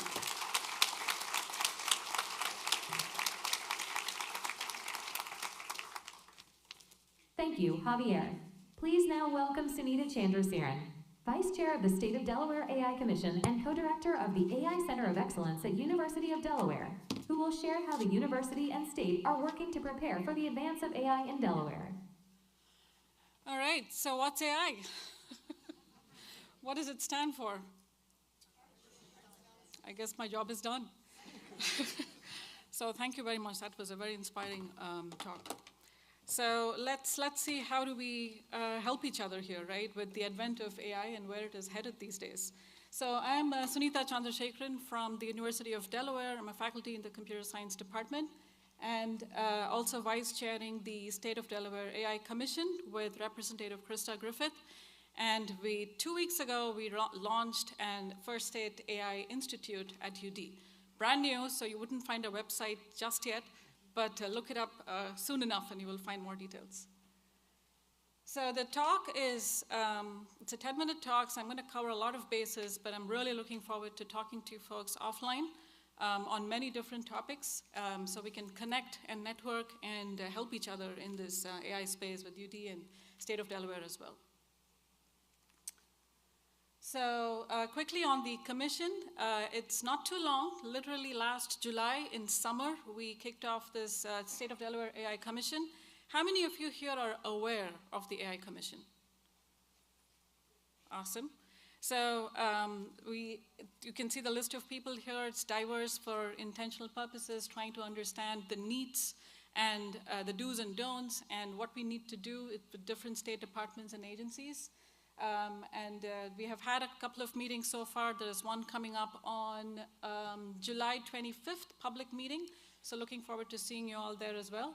So the charge of this commission, right, as you can imagine, it's making recommendations to the General Assembly, looking for guidelines to different state departments and agencies on how to use AI, where to use AI in a safe, fair, transparent, ethical way. And that's the difficult part, right? So we're trying to find out how, and that involves talking to several of you here, as well as many people in the state, to understand how you're using it now. And where do you need the help, right? And how we can grow in this space, because I can't keep up. Every day there's a new large language model, there's a new AI company coming up with new features, and it's very hard to keep up. So our goal here is to develop and recommend guidelines, principles, encourage state agencies to utilize AI to complement what humans can still do. Let's not forget that we need the human component. We just cannot replace humans with AI, but we need a complement where humans could probably use their time and effort in something else. And those pieces that has been running iteratively for several hours by a human could probably be complemented with support from AI tools. So that's the approach, at least from several of us working on this topic. So we're looking into examining, developing, recommend legislative, executive, as well as judicial actions to ensure that the use of AI in Delaware is safe and it is not violating any individual's rights. The other thing we keep talking about within the commission, and we are making some progress there, is to be aware of what are the tools, because it's too much, right? And they can all do so much, and they can all do only so much, but it's important to be aware what these tools are and how far we can stretch them, right, before we can use it for our purposes. So as I mentioned, the next meeting is on July 25th. It's a public meeting. There's a website, and you can look it up for the past meeting minutes, the upcoming minutes, and so on. So looking forward to seeing you there. We have had, this will be our 4th meeting. We have been meeting every quarter. So because there is so much to do, and so much to solve, and so much to brainstorm, we decided to create 2 subcommittees, and we have, one is on AI model, one is on AI training, and I'll tell you more about that.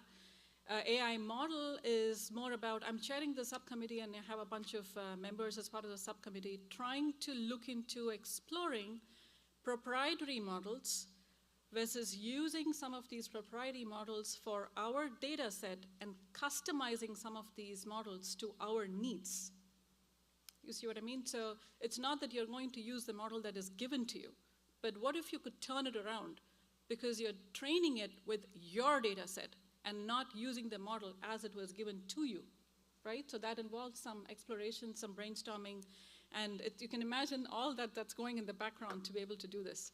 So we are starting out in that space with the subcommittee and trying to understand what this means.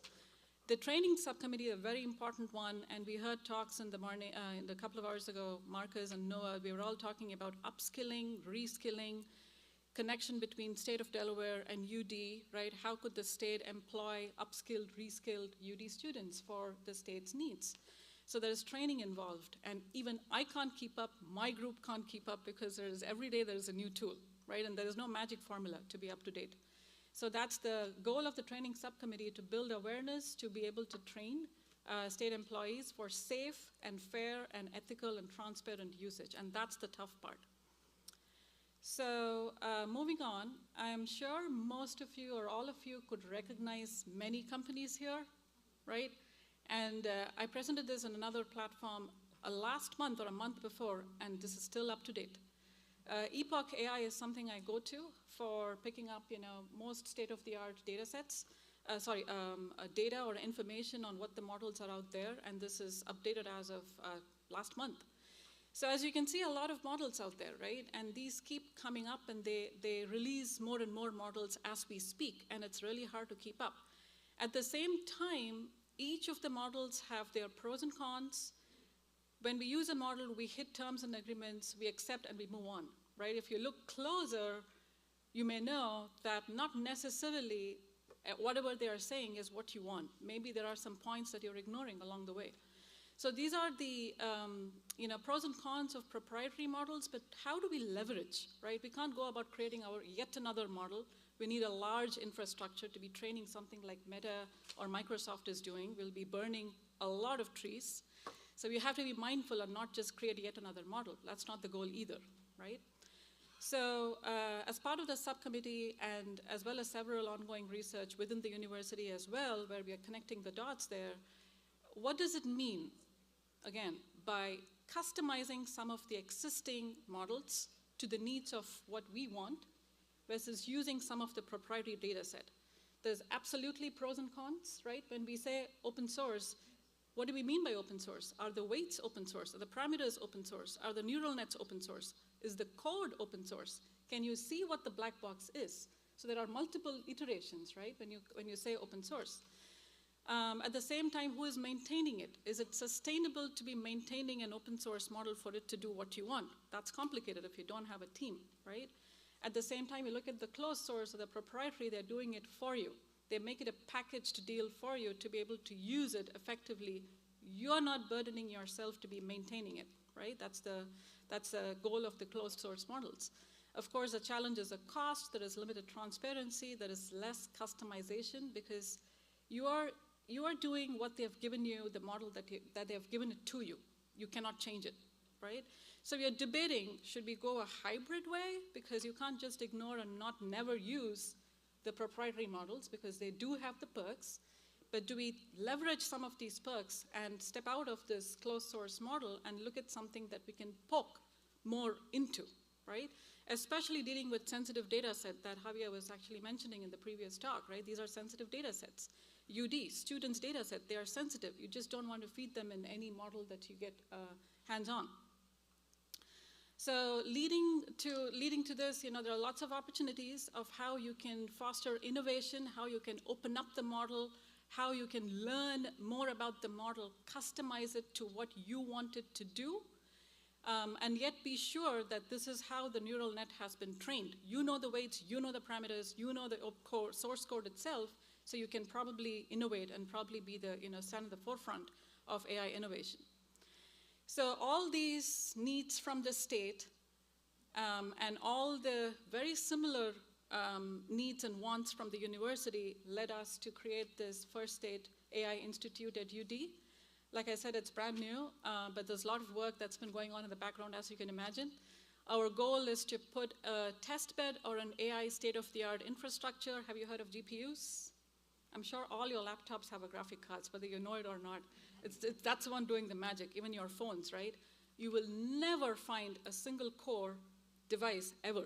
If you want to, Smith Hall, UD, computer science, there is a museum. You can go check. We have put some devices there. That's the only place you will find. So we are looking into building these expensive, powerful AI infrastructure at UD and do some prototypes, proof of concepts to showcase how we are going to do this open source modeling, leveraging the perks of closed source proprietary models as well. And not to forget upskilling and reskilling, right? Because whom are we training? We are training the next generation workforce, right? And that's what the state needs as well. So we need to work together that there is a pipeline, a strong pipeline created between the students being trained and the state recruiting some of these students, right?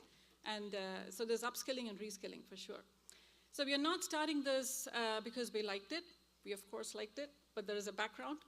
UD has an AI Center of Excellence since 2022, where at the time in 2022, AI was not a hype. We were starting out, we were hearing about it, and then it blew out of proportion, right? And I couldn't keep up. So within UD, we worked with several departments across disciplines, across colleges, entire UD, to find out how to do this. So we had seed programs, we had hackathons, We try to solicit case studies, and I'm not talking just STEM. I'm talking about, fashion, I'm talking about art, I'm talking about plant and soil sciences, agriculture, all of these faculty.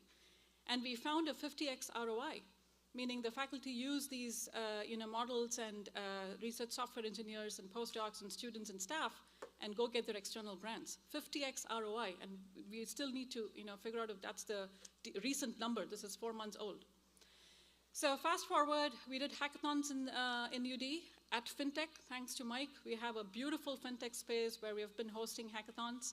We have done 2 so far, again, upskilling and reskilling UD students, as well as Del State, Bowie State, Penn State. We had a few other students coming from neighboring in the Mid-Atlantic region. And I'm going to pause for 10 seconds here if anybody wants to scan the QR code. We have one coming up next month, and it's FinTech.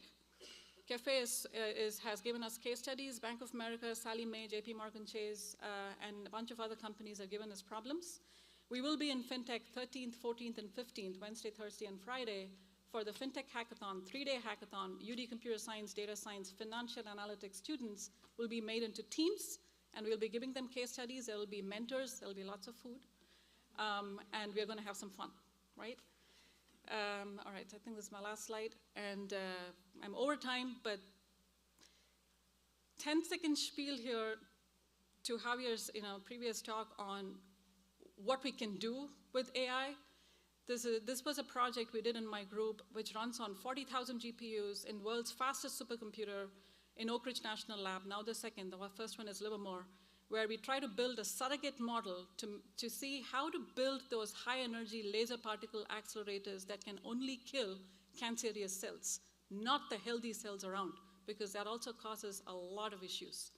And this is one of the success stories which gives me hope that we can do more with AI. Thank you.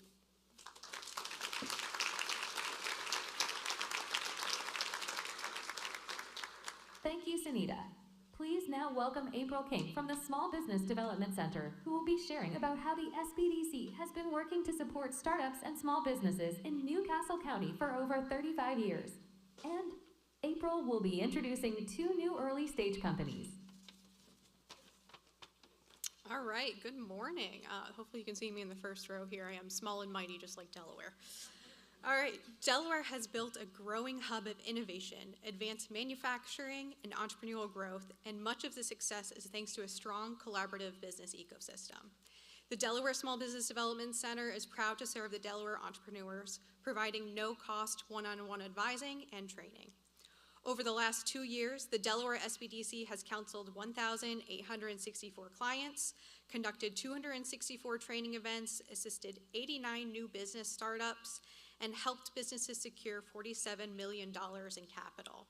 For manufacturers, we have been able to counsel on international trade, which is near and dear to my heart, capital access, workforce and training solutions, and supply chain management. Today, we're thrilled to showcase 2 standout entrepreneurs building companies right here in Newcastle County, demonstrating what's possible when innovation meets the right support. These startups not only represent promising business ventures, they also are success stories powered by the ecosystem around them.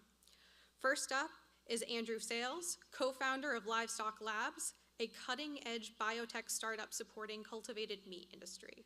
Since relocating from the Bay Area, Andrew and his team have tapped deeply into the Delaware business ecosystem, receiving the EDGE grant from the Delaware Division of Small Business, and prior to that, the Early Stage Growth Grant from the Innovation Space, supported by the State of Delaware, DuPont, and the University of Delaware.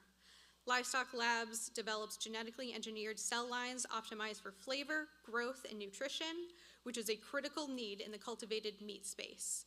Their work is making cultivated meat more scalable, cost-effective, and commercially viable. Following Andrew is Aaron Swan, founder of the 24-Hour Truck Service, an AI-enabled platform that connects truck drivers and fleets to roadside repairs 24/7. Aaron is a client of the Small Business Development Center and a past winner of the Emerging Enterprises Center's Swim with the Sharks pitch competition. His company is solving critical logistics by minimizing truck downtime and streamlining emergency repairs through a growing national network of mechanics. These 2 companies are part of a broader movement in Newcastle County, where startups and are growing thanks to a strong and local state support. It's a mix of talent, support, and infrastructure that makes Delaware a powerful launchpad for companies, transforming industries anywhere from logistics to life sciences. Please help me welcome Andrew Sayles.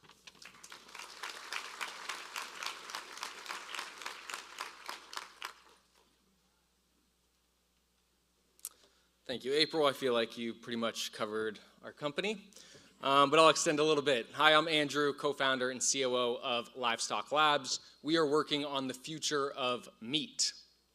We're at the end of an era. Industrial animal agriculture is no longer sustainable for several reasons.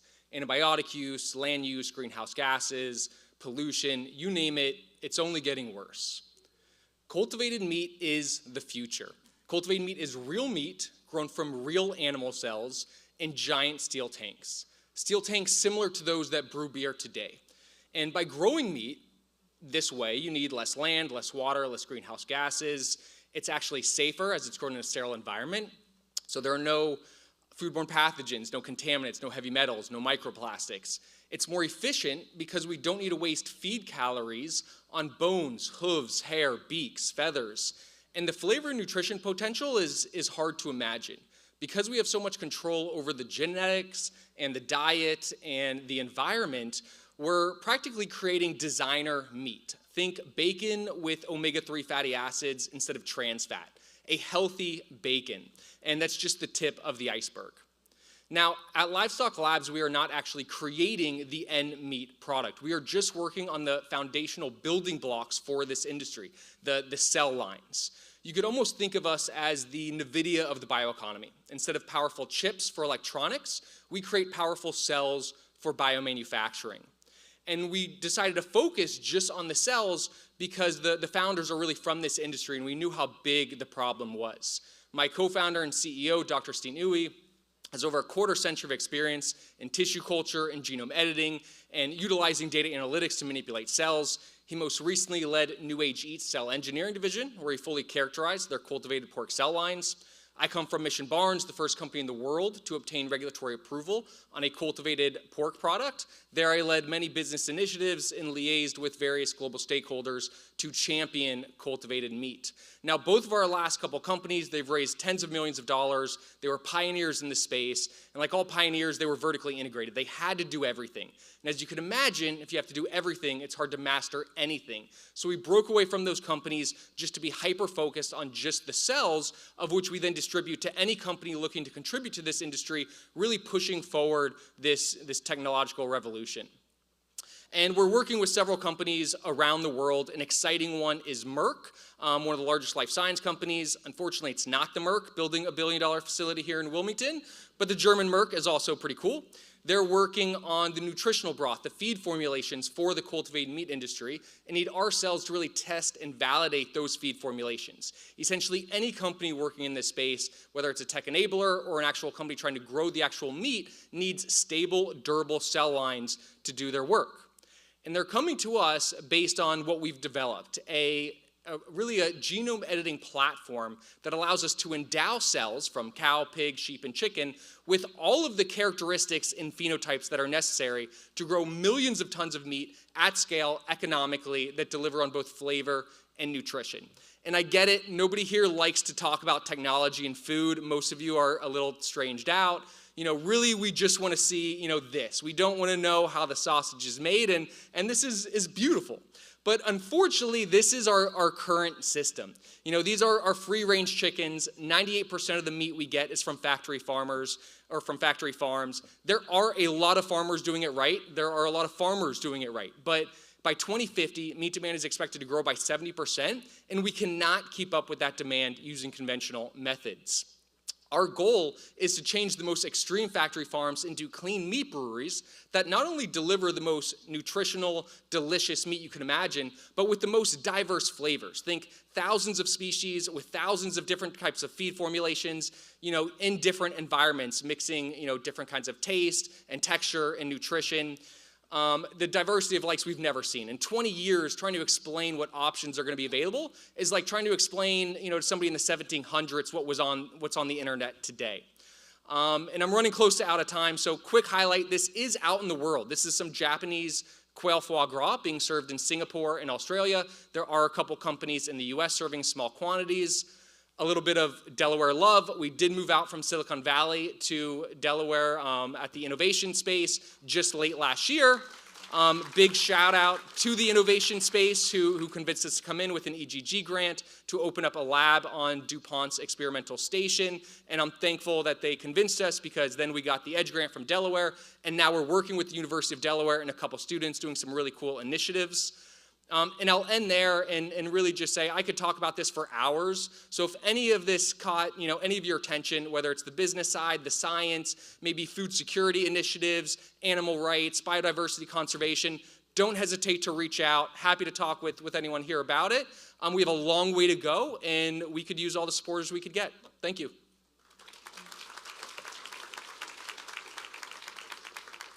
Thank you, Andrew. Please now welcome Aaron Swan, CEO of 24-Hour Truck Services.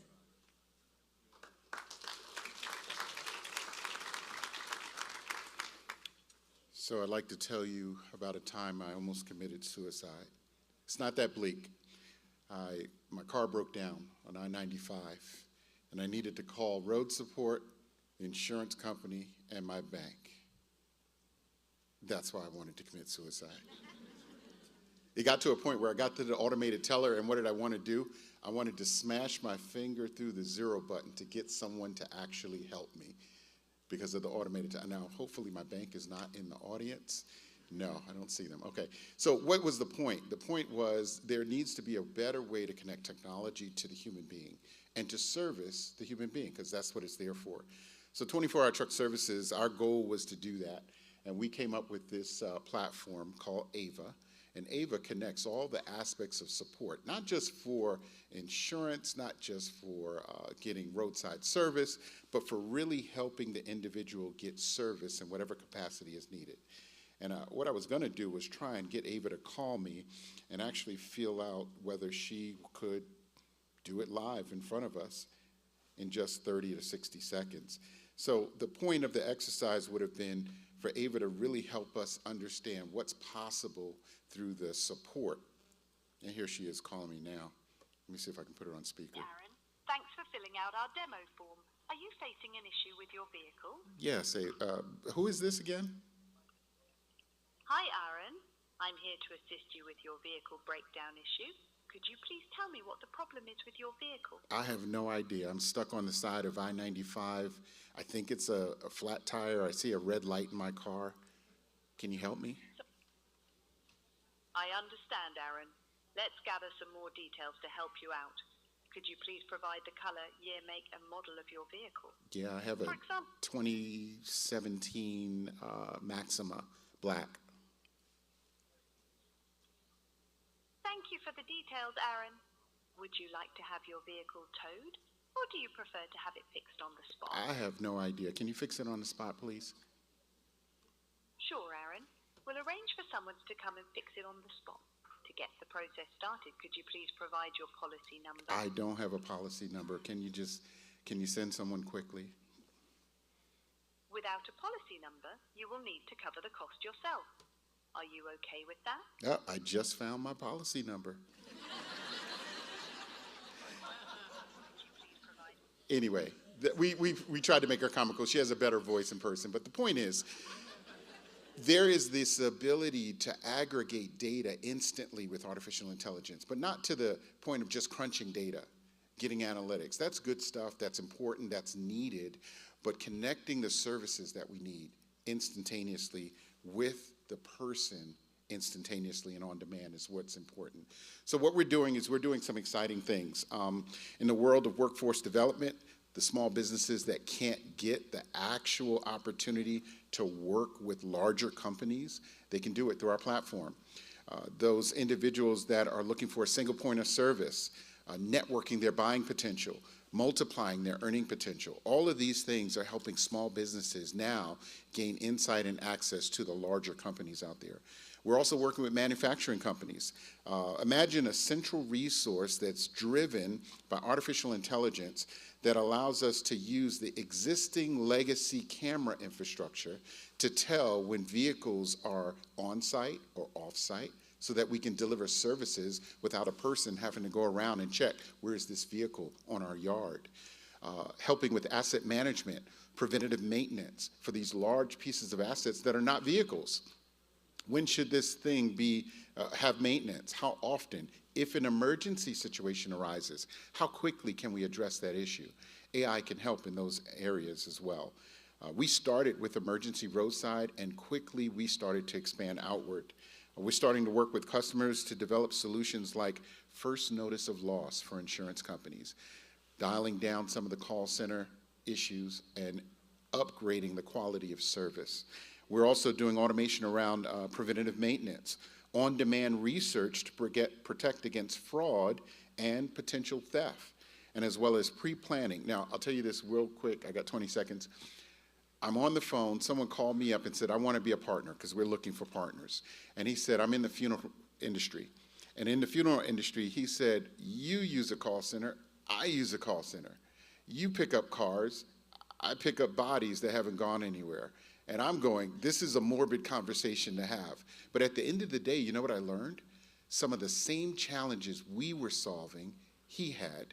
And so at the end of the day, what we were able to do was apply our technology and license it to the funeral industry to solve exactly the same problem. So what I express to you is when you're struggling, don't get bitter, get better. Partner with us, partner with others around you, and we can make some wonderful solutions for people using technology.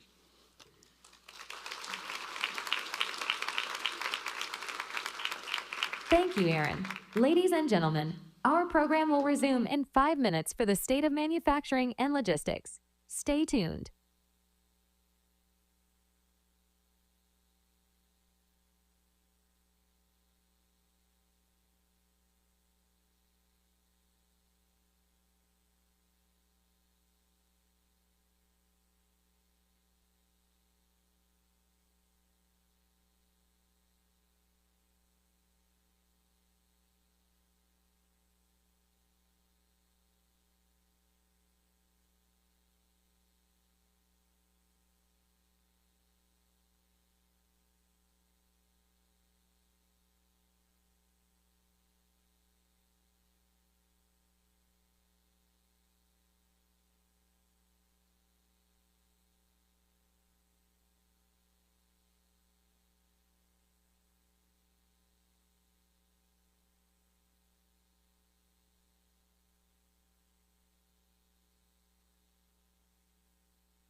please return to your seats. It is now time for the final panel of the day, the state of manufacturing and logistics.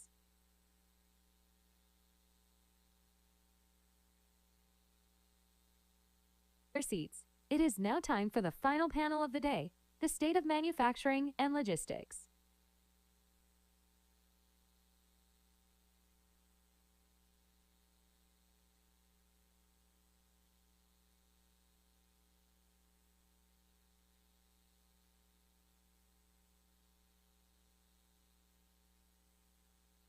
Please join us in welcoming to the stage our first speaker, Bryan Barton, the CEO of AirJoule, a leader in the global sustainability transition with their transformational climate technology for water security and air conditioning.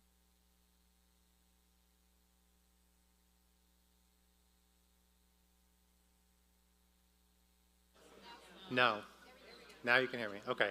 Thanks, everyone. It's a pleasure to be here today. Happy to share the AirJoule story with you all, and in particular talk about the state of why we chose Delaware and what we're building here. All right, so I'll talk about AirJoule Technologies Corp. First of all, AirJoule is a joint venture between General Electric Vernova and a publicly traded company called AirJoule Technologies Corp. The company was founded in March 2024, so we've been at it for a year and 3 months. I am a chemist by training. I spent the last, more than 10 years here in Delaware working for what was Dow and then became DuPont, and really experiencing everything that Delaware had to offer in terms of chemistry and engineering. And my career moved up to marketing and then business leadership, and I got the opportunity while I was employed at General Electric to start a company. And actually at the time I was working out of Albany, and I actually had a lot of pressure to start that company in Albany. And I thankfully, worked with Becky Harrington and Noah at the Delaware Prosperity Partnership and started to put together my pitch for why should we base this company here in Delaware. Obviously I'm biased, I've spent a lot of time in Delaware, but really the first and foremost thing for the success of the company was, can we hire the talent that we need to be successful?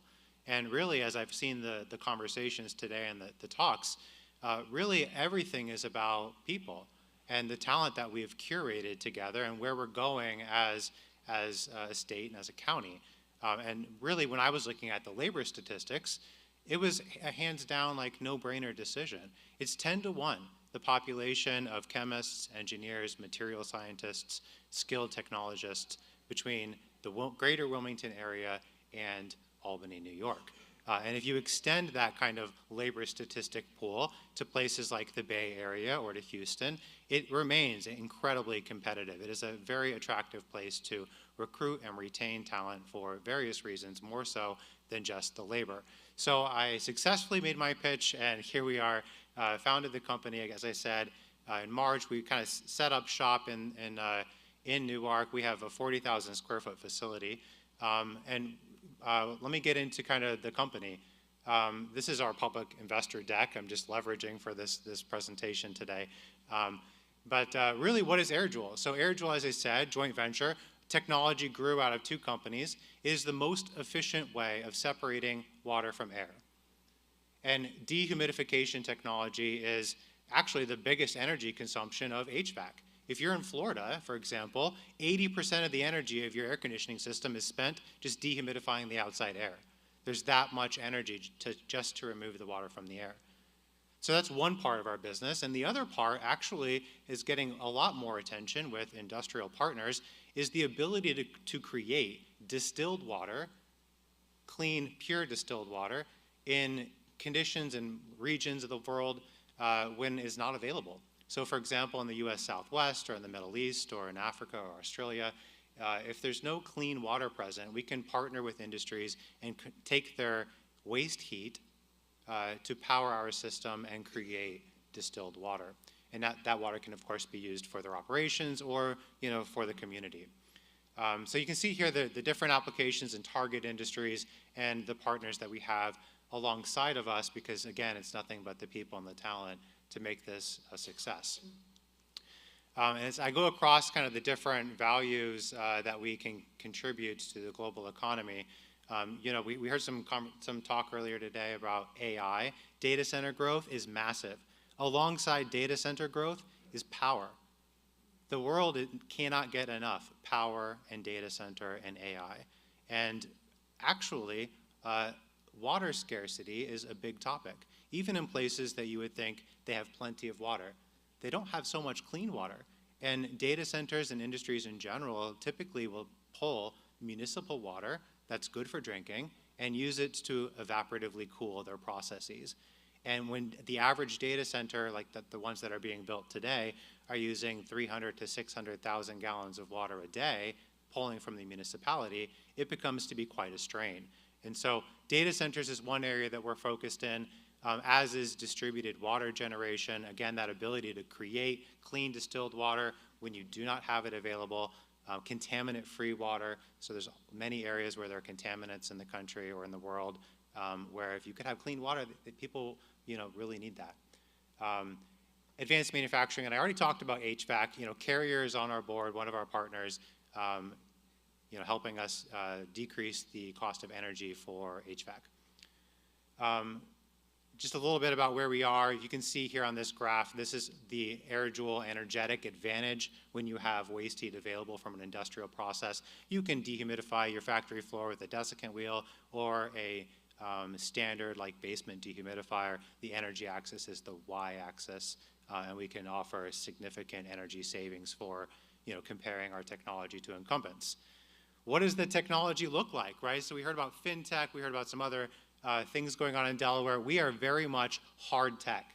We need good engineers, mechanical engineers, chemists, chemical engineers, material scientists. They're building this thing here in Newark. All of our product engineering is done here. Our initial manufacturing will be done here. We are creating this product that essentially you blow air through a radiator that has a sorbent on it.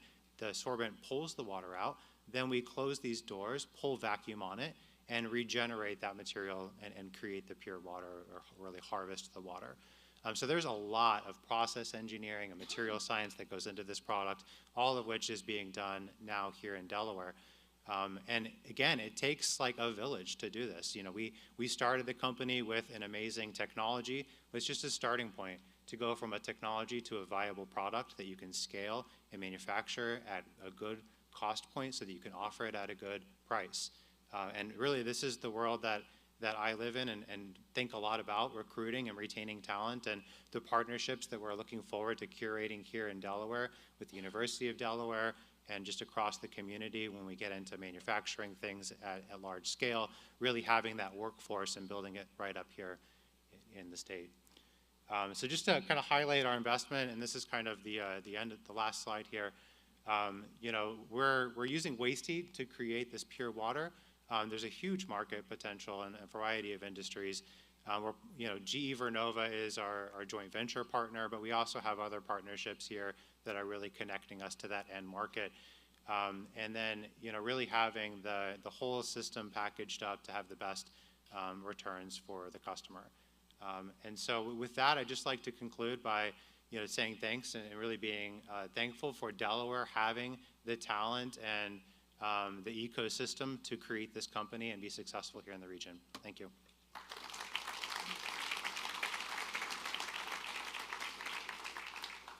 Thank you, Bryan.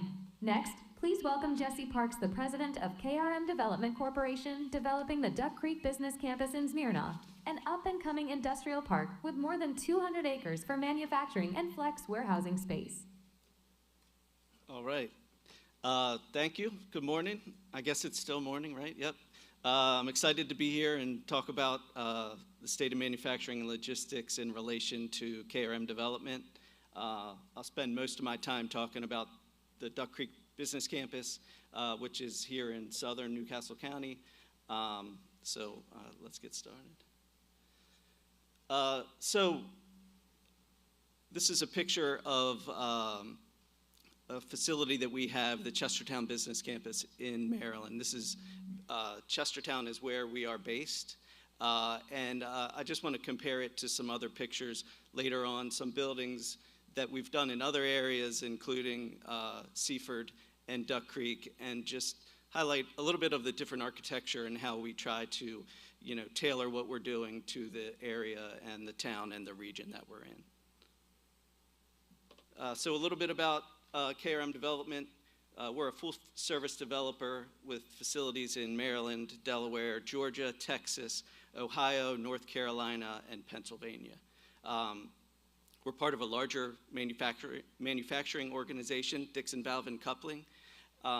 So our core projects for development and our operations are in Maryland and Delaware, but we've also delivered those other projects in those states for our manufacturing partner.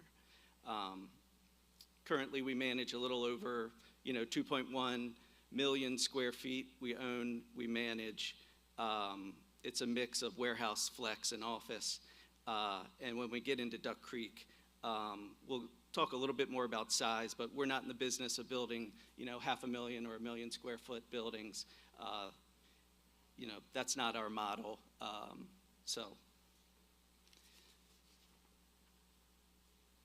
Another thing I would say that sets us apart and a key advantage that we have is that we are vertically integrated with our construction sister company, KRM Construction. So when it comes to building buildings and working with tenants and putting together a complete package, it gives us an advantage. We don't have to work with a bunch of outside vendors or contractors. We can kind of put everything together in one nice, neat little package for the tenant, and they can have one throat to choke, like some people like to say. When things go wrong, right? Never when they go right. All right, so this is a picture of the Duck Creek Business Campus, the first 2 buildings that we've built. Like I said, we're in southern Newcastle. We are in the town of Smyrna. They provide all of our utilities, so we have everything we need for manufacturing or logistics from a utility perspective. Although we don't have any manufacturing tenants on site, the infrastructure's in place and ready.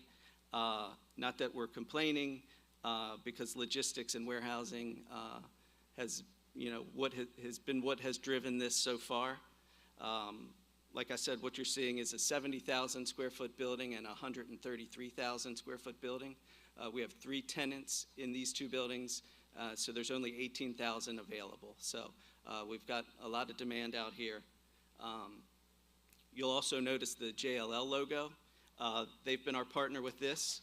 We like to be the face of our company, and we don't necessarily love having somebody else's logo on our stuff, but they're leading our marketing and leasing efforts on this project, and they're doing a great job of helping us reach the right audience.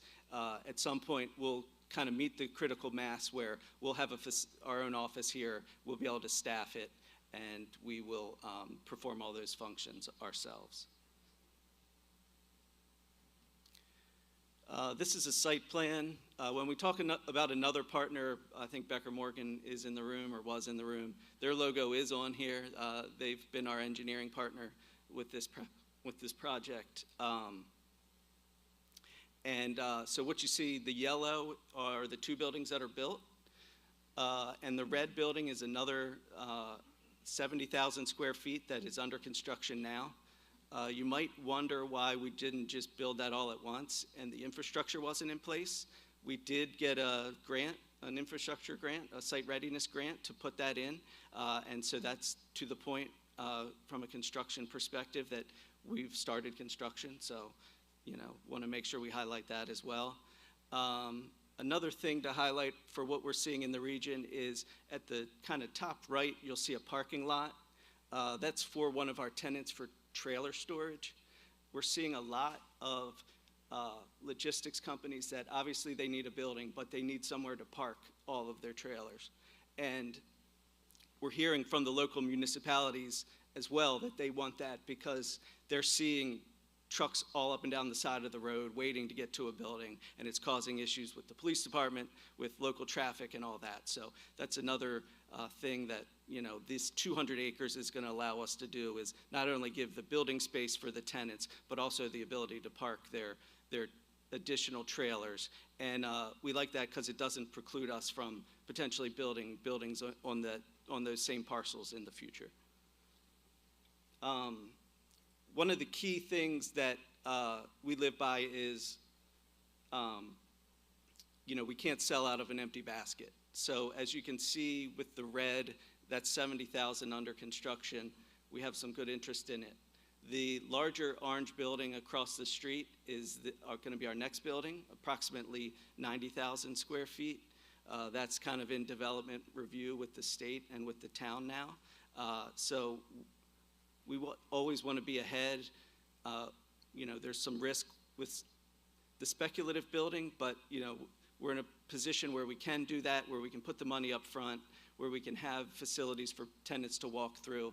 Obviously, pre-leasing happens in this industry all the time, but we don't want to rely on that. We want to be as quick from somebody looking to getting them in the space, allowing them to kind of feel it and understand and say, yeah, I can see myself operating my business in this building.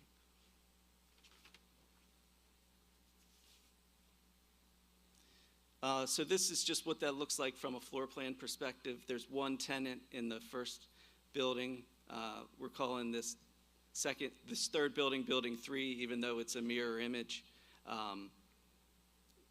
It could be up to 70,000.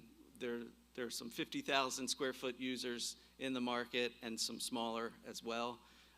That's a rendering of it in the bottom left, but plenty of parking, plenty of power, everything that somebody needs to operate in this facility. Building 2 is the larger building that we just finished. That floor plan shows the 18,000 in the middle with a 66 and approximately 50,000 square foot user. Again, that's what we're seeing in this style of building, what the users are in this market. It's just a little bit of a inside shot. It's a vacant space. Again, kind of turnkey. Work with the architect, get the floor plan done, get the finishes done, and work with all the vendors and turn it over so the company moves in and doesn't have to worry about all these extra things. Building 4, that's the 90,000, 91,700. That will be next across the street. This is a rendering of that building. All the buildings are very similar. They're cousins of each other. We don't want them to all be exactly the same, but we want the park to have a cohesive look so that all the buildings seem like they should be there. Ideally, in a perfect world, we'll finish the building we're building now, we'll lease it, and we'll move directly over to building this, and then into planning what our next one will be. This is obviously not Newcastle County, but it is Delaware, the Western Sussex Business Campus that we're working on. It's 44 acres. We've built one building there. When I talked in the first slide about the architecture, just wanted to show this as kind of the third look that seemed more appropriate for that park and the scale of it. So we want to make sure that we're building for the location. We're going to own the buildings long term. We don't sell, and we want them to look as good in 20 years as they do now. So that's the quick rundown. My name's Jesse Parks. Nina Flegel is here with us as well today. Some of you have probably already spoken to her, and she does a lot with the leasing and the government relations and business development in Delaware. So if there's anything that we can do for any of you while we're here and build those connections, we appreciate it. Thank you. Thank you, Jesse. Please welcome our final panelist of the event, James Wheeler, the Associate Vice President of the Manufacturing Network Strategy of Merck, to share about the company's $1 billion investment in a 470,000 square foot state-of-the-art biologics center of excellence in Wilmington, Delaware. All right, well, I think that's it. That about covers it today. No, definitely excited to be here. As I said, my name is Jim Wheeler. I lead our network strategy organization at Merck. So one of my responsibilities is going out, finding locations of where we want to build and, invest in new manufacturing to help support our pipeline and growth of the company. So I was thinking on the few steps over here to the podium that this journey for me actually wasn't the 20 or so steps I took from the chair. This started about 2.5 years ago when the company came to us and said, you know, we need to invest in a biologic state-of-the-art manufacturing facility that can support our pipeline and support our new products that are coming through. So I'm here today representing that team. There were a lot of people involved in this to get us to this point. A lot of support from the local community as well. I just want to recognize while I'm here. So from the Newcastle County Commission and working with Chairperson Henry, our Councilperson Henry, and his team has been tremendous. We have a partner who is here today from the MRA group. So Mike Wojciechowski from that team is here with us today. And, you know, really, I think back to when we started this journey, thinking about where we wanted to be. And it aligns to a lot of what Bryan was saying. So I think he stole some of my thunder around labor statistics and this being a optimal location for us as a company. But I think it goes a little further beyond that for Merck. We recognize the talent that is here in the state, the access to talent, the proximities to universities, not only here in Delaware, but in the surrounding area. A lot of great information really drove us to get to this location. It was also the proximity to our current operations. So if you're familiar with Merck, and I'll give a little rundown of Merck, our manufacturing, and a little more details about this investment. But Merck's main manufacturing headquarters is in West Point, Pennsylvania. It's about an hour drive from here. There we have 7,300 employees supporting commercial manufacturing, commercialization of products, R&D, and a lot of above-site support functions supporting our operations around the world. And we're about less than a 2-hour drive from our corporate headquarters in Rahway, New Jersey. There we have about 6,300 employees. It's a large R&D facility, commercialization facility. So the products that are coming out of there that we're developing are actually going to be made here in this new facility in Wilmington, Delaware. So, you know, really excited to talk to you a little bit more about that. And I'll advance to the next slide here. So you can see we're going to be located in the Chestnut Run Innovation and Science Park in Wilmington. It's a beautiful campus. You can see this is a rendering of what the build will eventually look like, the 470,000 square feet that was referenced. There's a lot of area that you can see here to expand as well. So at Merck, we like to say this is really the first phase in a broader investment in the state and a broader partnership within this community. So again, looking forward to kind of build on that as we move forward. And I should say, this isn't the first manufacturing facility we have in the state of Delaware. We also have our animal health manufacturing facility down in Millsboro, Delaware, that's been there for decades operating and have a great relationship down there. We've invested over $250 million in the state since 2018, hired over 80 permanent positions and around 800 trade positions in that time, just down in the Millsboro area. So again, really looking to continue to build and capitalize on that investment. So a little bit about us, you know, we are a science-based company and really focused on innovation.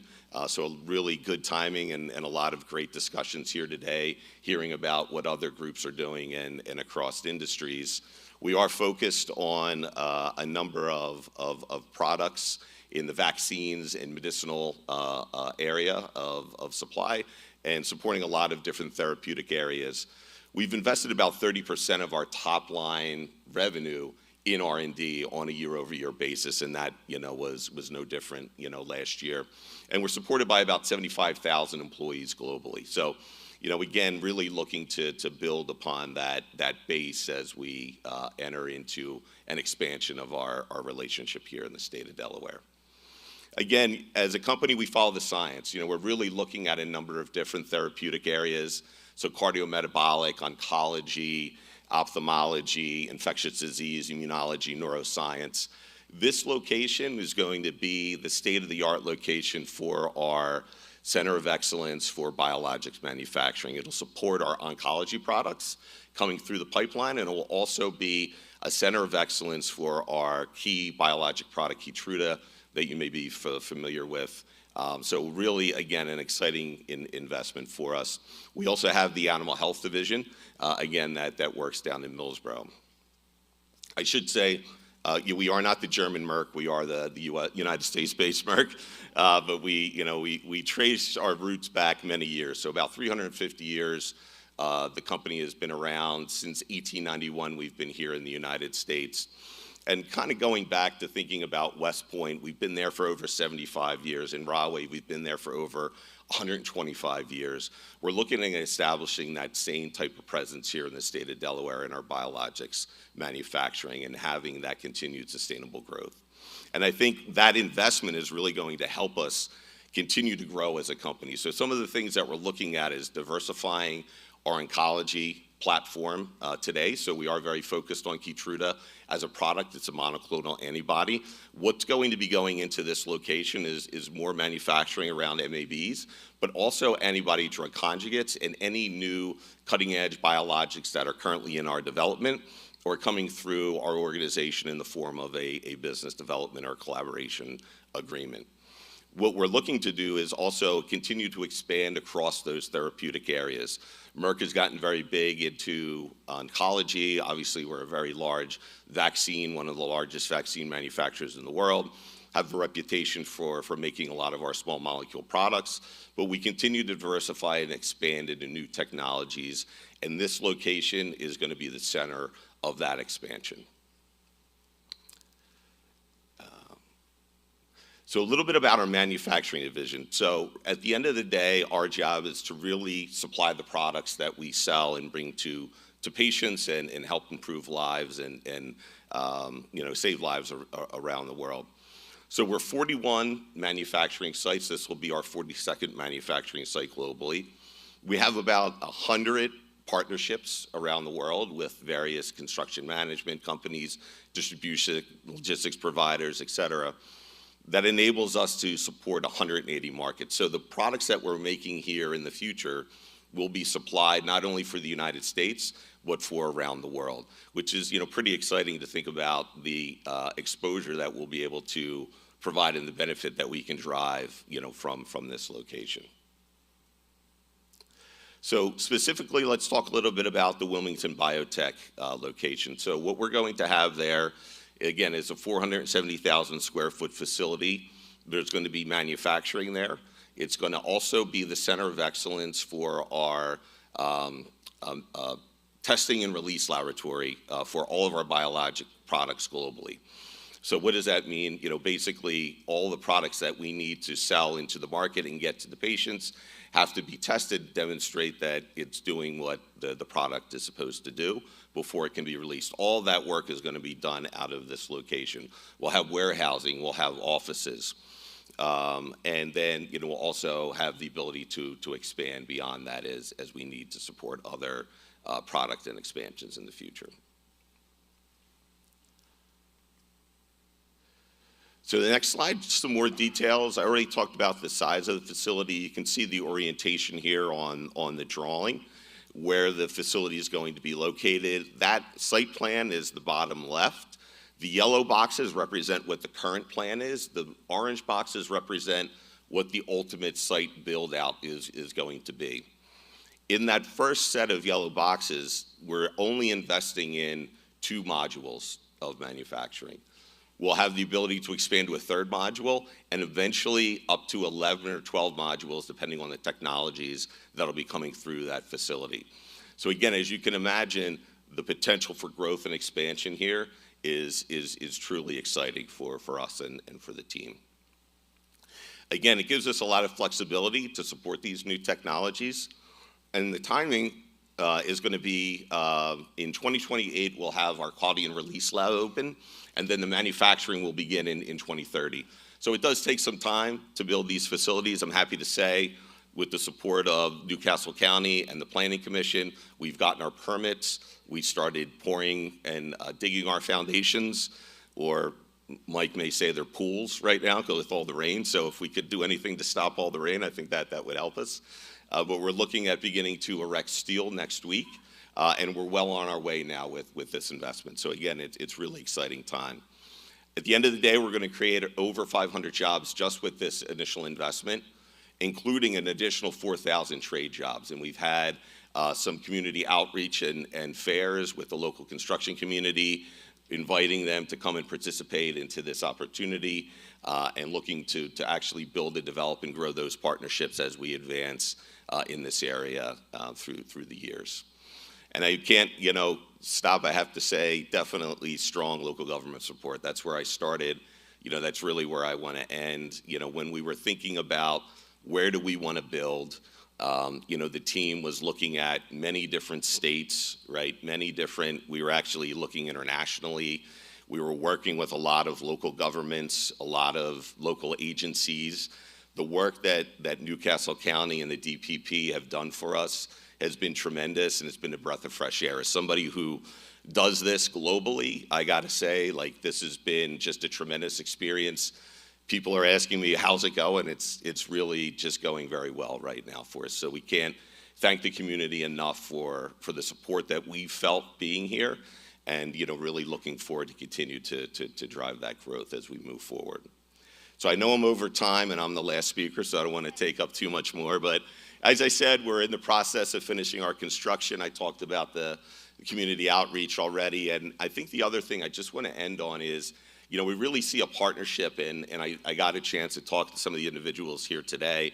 We want to continue to build that presence that we have in the community, working with local schools, universities, different institutes that support business and business growth. So just want to thank everyone again for allowing us to come here and speak today. And looking forward to continue to build on this relationship, and hopefully we'll be back soon with our next investment. So thank you.